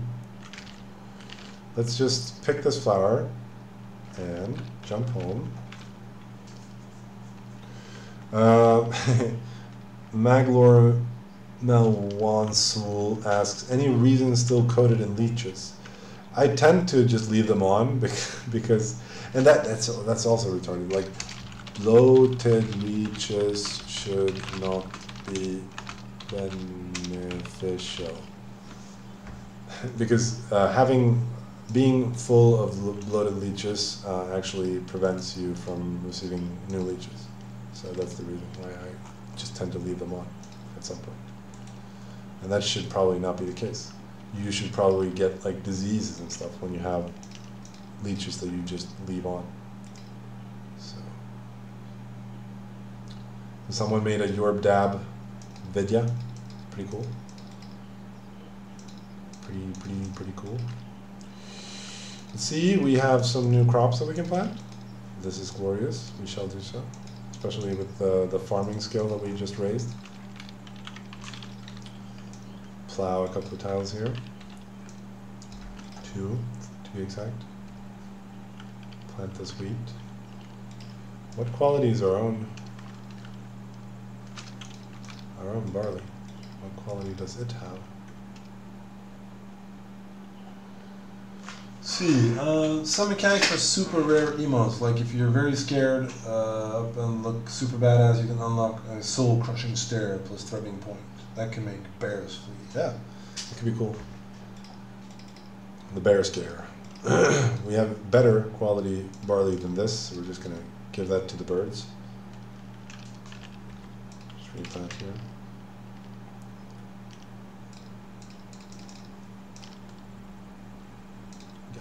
Up a little bit more. Do.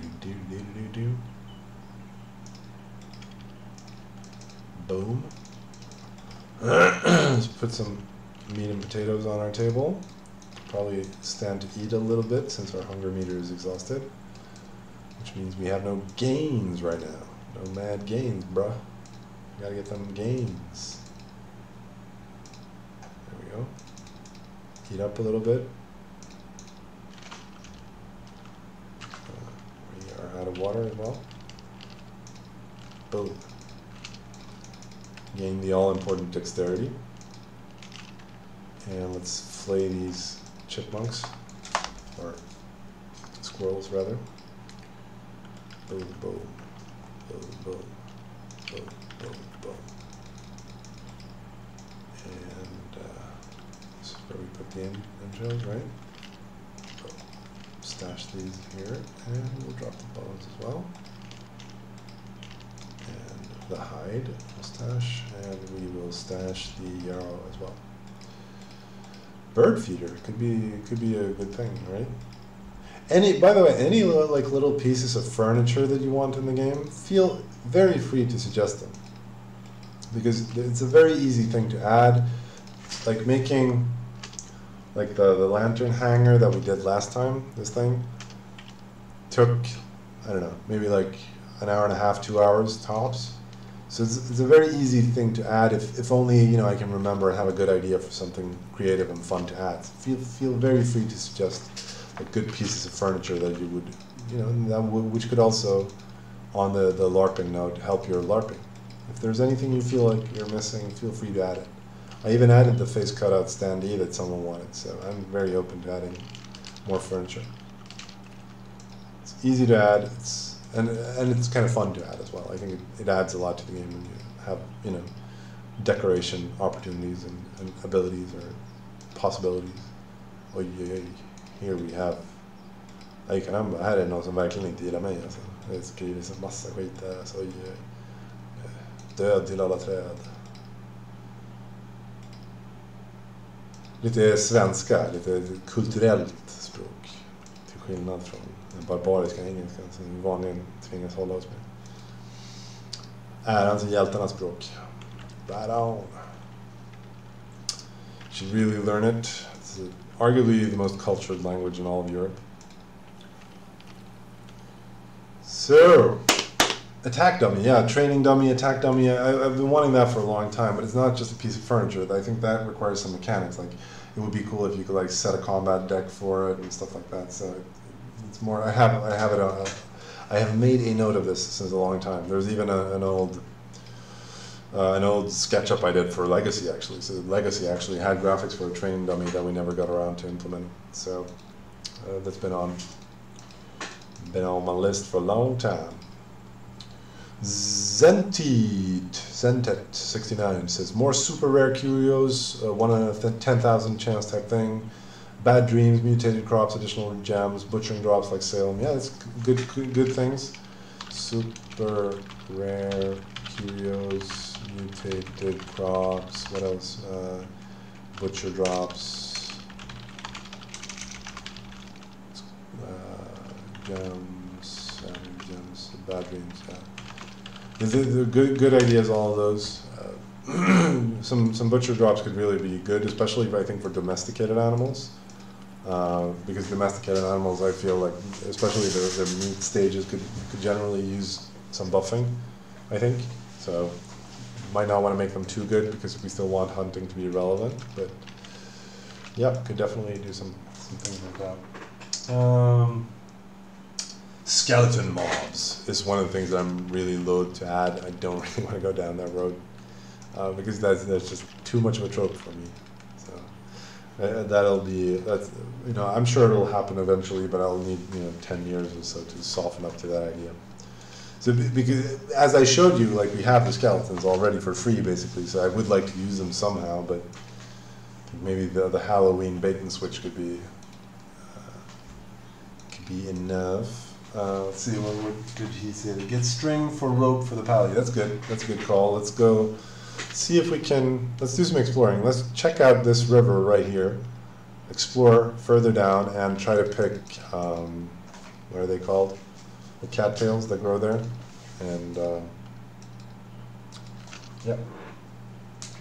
Manny the 13th says, how about make TOEFL a mini game for 2 players? That's a great idea, actually. It's just a bit of an implementation to actually do that. But TOEFL game for 2 players. It need perhaps not be that much work, actually. So I could definitely consider that.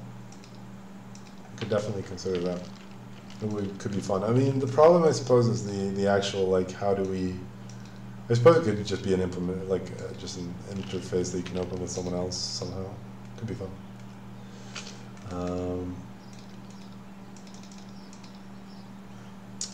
STS Vol says, big update when?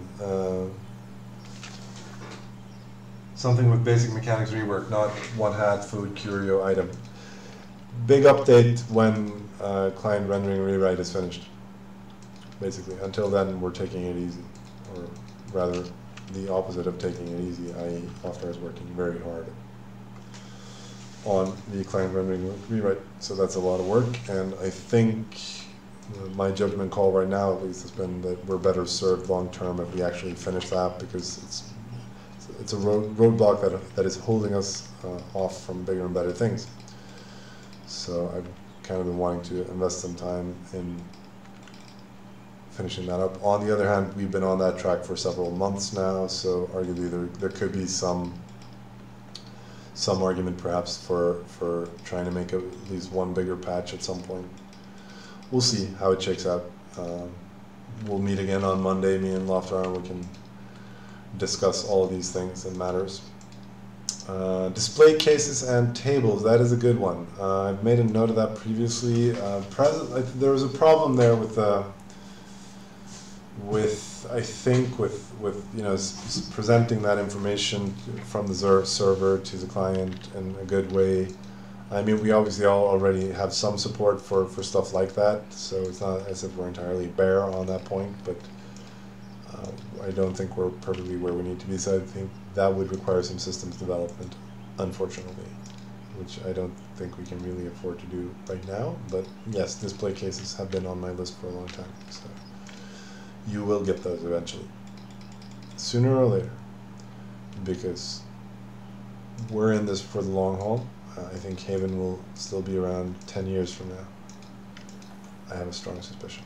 So if it doesn't happen now, it will happen eventually. We will get there. And I think, give this game another 10 years and there's no end to how good it can be. I think it can be really good.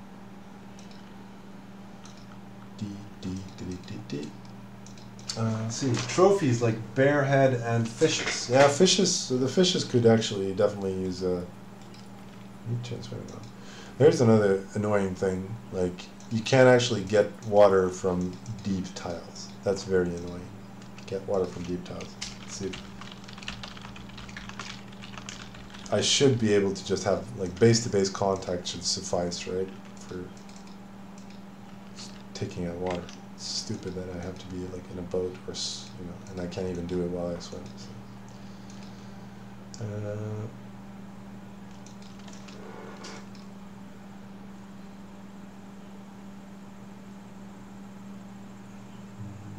smaller door for fences. That could be a thing, but please rework, says vandalism permission. Split it onto build, destroy, stockpile.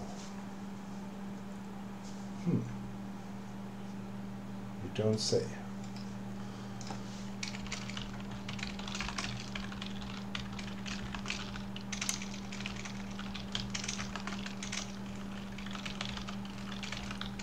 I can see why you need this to manage and run your base. My problem with it is that you quickly run into a situation, and I think we have that already with the rummaging permission that we added and the crime of rummaging, that you quickly devolve into a situation where you no longer have any intuitive sense of what you can do or what a permission allows or doesn't allow.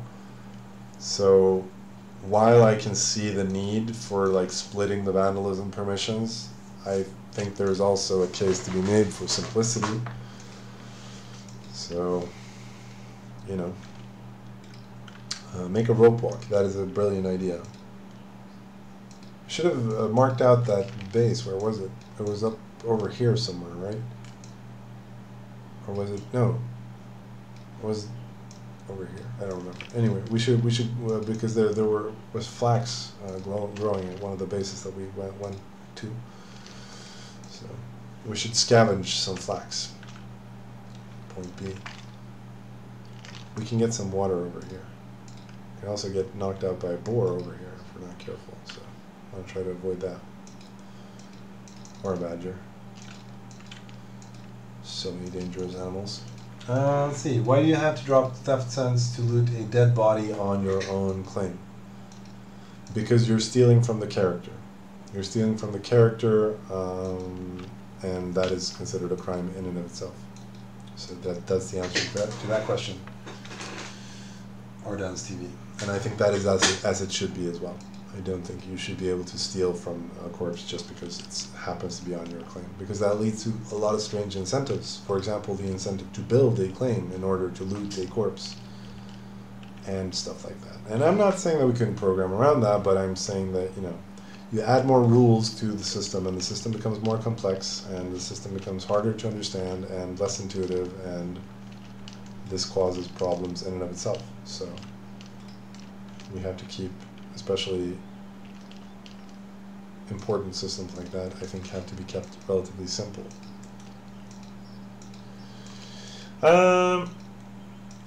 Could you, asked Overlord Mervyn, add a small tool and or workstation image for the crafting recipes that require them? Like a small cauldron for wax seals, for example. Yeah, that's an idea I've had myself at some point. Tool indicator in crafting. That's not a bad idea. If we can do that, I think we should. It should probably not be that difficult. So if we can, that would probably be helpful.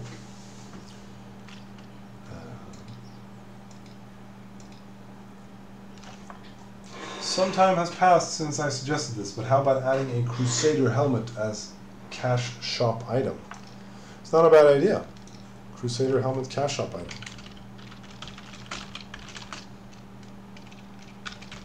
The only like argument against it is that I think like a Crusader helmet is generic enough of a helmet that it could still kind of fit the settings, so we could probably make a helmet that looks kind of like that and have it be a craftable helmet.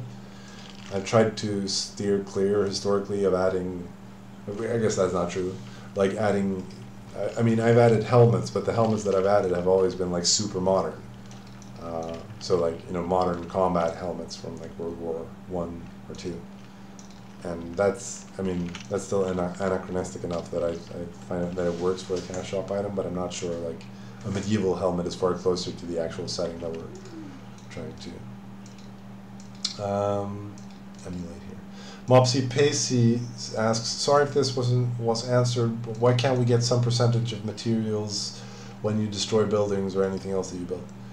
Well, there's a lot of roads here. Let's make a note of that. Roads. The reason for that, Mopsy Pacey, is that the items that we would spawn in that case need to have quality. And the quality right now is not preserved per item or per building ingredient item, but rather the quality is simply averaged. So when you build materials into a kiln or whatever, you use materials, like you build a smelter, you use what? Like a stone and some bricks and some other stuff. And all of those qualities get averaged. And so when you go to destroy the smelter, we only now retain the average quality. So if we give you a brick, there's a potential for an exploit there where you build the kiln in order to raise the quality of some output that you gain through averaging. So if we wanted to give you a percentage of the materials back on any sort of automatic basis, we would have to preserve the individual qualities that went into it. Arguably, I think we would even actually have to preserve the actual items that went into it. Especially if we add more complex quality dimensions, or if we want to do anything else with quality, like just memories of pain or a quality buff of some sort, that would have to be, recorded. So essentially, we would have to save the entire, for each building, we'd have to save the entire list of all the items that went into making it. And that's actually ugly. So it's not that we couldn't do it, like it's just memory, so who gives a shit, right? But yeah, it's ugly. So that's the reason. That's the primary reason, at least, why we haven't done that. Because it's been suggested like a million ways till Sunday since Legacy. So there's your answer to that. Split Vandal to make open craft zones more usable. Yeah, STS Vol. I understand perfectly. Like, you need this to manage your village and your ideas of what you want to do with your village. I understand why you want to split it, but I'm saying, like, there are I think intrinsic game reasons why we need to be very careful how we split the permissions, because at some point, like, okay, so let's say suddenly there are 10 crimes, like, would you still have any sort of intuitive sense for what permission controls what? Especially when you're like a new player trying to set up the permissions so that someone can't grief your claim. I think stuff like that has to be a consideration as well. Let's see. And I'm assuming storing the individual quality would cause strain on the server. I mean, to some extent, anything you do causes some strain on the server. I don't think that particular thing would be a big deal. Like, there are only so many buildings in the game, and you're only storing. Like, again, it's just memory, so it's not a big deal. Like, it's not something that needs to be iterated over on a recurring basis. It's not something that will affect the immediate performance of the server. But I don't know. I just don't like the idea that you can never have any closure, so to speak, on the materials being consumed. Really, like, that kind of strikes me as somewhat ugly. So that's the reason why I've been hesitant to force through that implementation or whatever. I'm not sure how much it really adds. I mean, it could be fun salvaging materials from old settlements and whatnot, but I don't know. There's an often recurring request, so I suppose for that reason alone, perhaps. 2 suggestions, says our density. Please highlight milestones that have roads you are waylaid against, and please add an overlay to steel crucibles that display fuel level. Okay. Let's see. Overlay to display fuel level of steel crucibles. Could do that. Could do like a little pile of coal perhaps lying next to it or something. And then what was the other one? Yeah, highlight roads you are waylaid against. We'll consider, no promises, but we'll consider.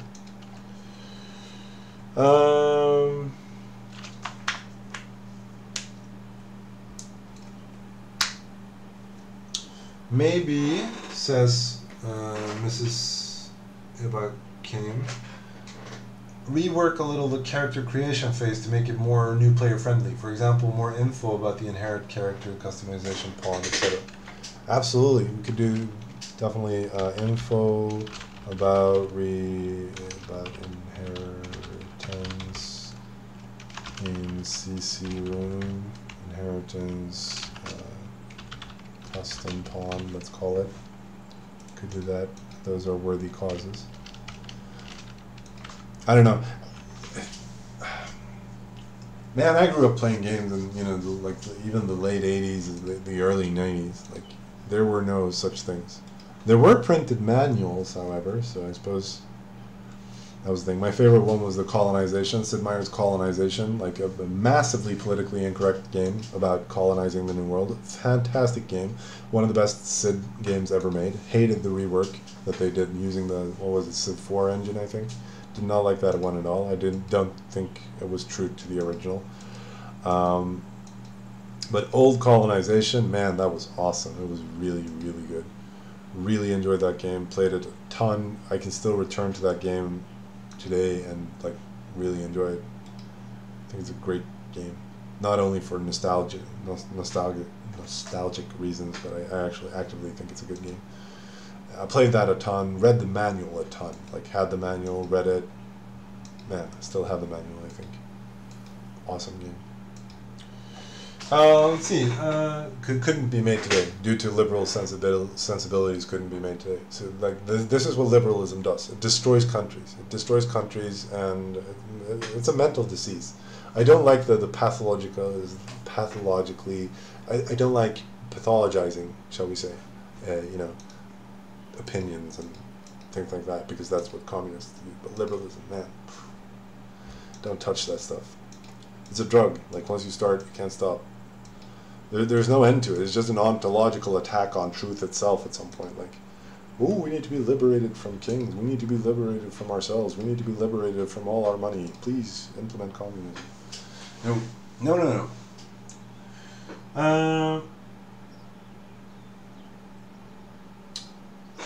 Is there a reason why, asks Noid 1986, is there a reason why some suggestions get totally ignored? Are they considered too dumb or simply not coming from the right pals? No, not at all. I'm sorry if I've ignored you. I'm not actively trying to ignore you. There are no sensitive topics, so to speak. There's nothing I won't answer. So if you feel that I've ignored you, it's only because the chat moves and, you know, I have to play the game and blah blah. So it's not been my intention to ignore you at all. And I don't have, like, apart from Jordan Close, of course, I don't have really in-game pals per se. Drop the cattail head.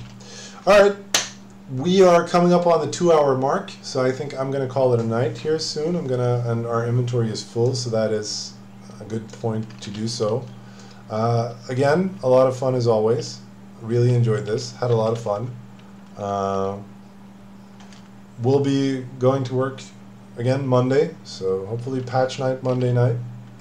And if you have any final questions or final thoughts, just shoot them away. And here's a Dakan asks, do you recommend, let's see, a cheesesteak, calzone, beer, or calamari for dinner? Tempted to go with the calamari there, actually.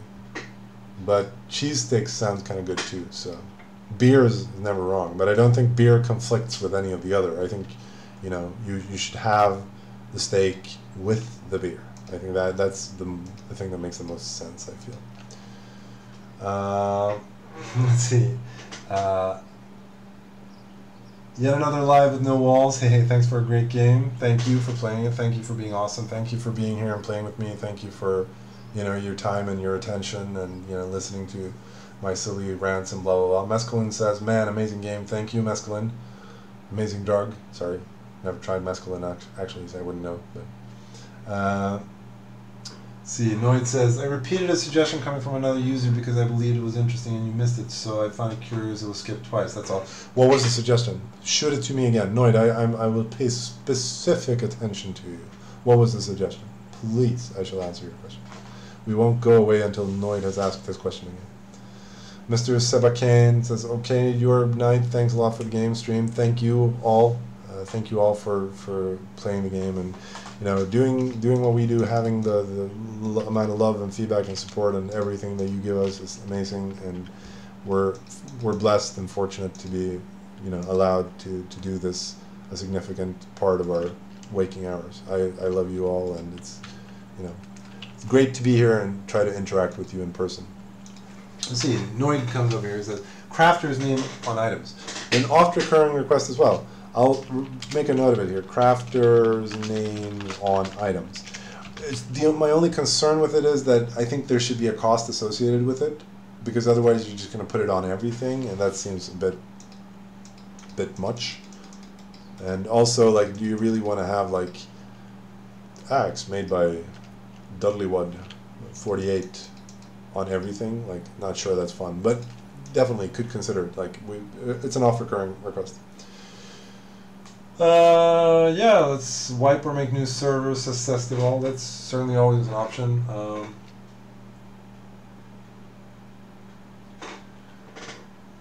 Yeah, Ardance TV says, please add back the old school legacy combat move sprites, like the old flex animation sprite one, would greatly improve combat fun. I think so too. I think those were good. I'll make a note of that, actually, combat sprites. I think those were good. Those helped they were great visual clue to kind of get a feeling for what was going on in the combat.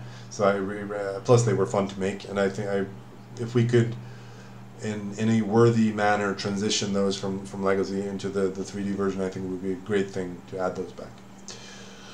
All right. Mescaline says, can I ask when is the next wipe for World, my man?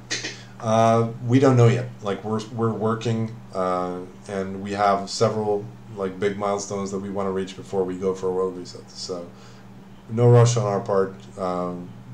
Our immediate priority is finishing up the client running rewrite, and after that I think we're going to take some stock of where we're at and, you know, try to move forward from there and try to decide where to go with the game. And, you know, it depends on where we are then, and, you know, how we feel about it. So yeah, we'll see. That will happen when it will happen. Thank you so much for tonight, guys. This has been a lot of fun. I'll see you again for the July stream, right? So it won't be too long. A lot of fun as always.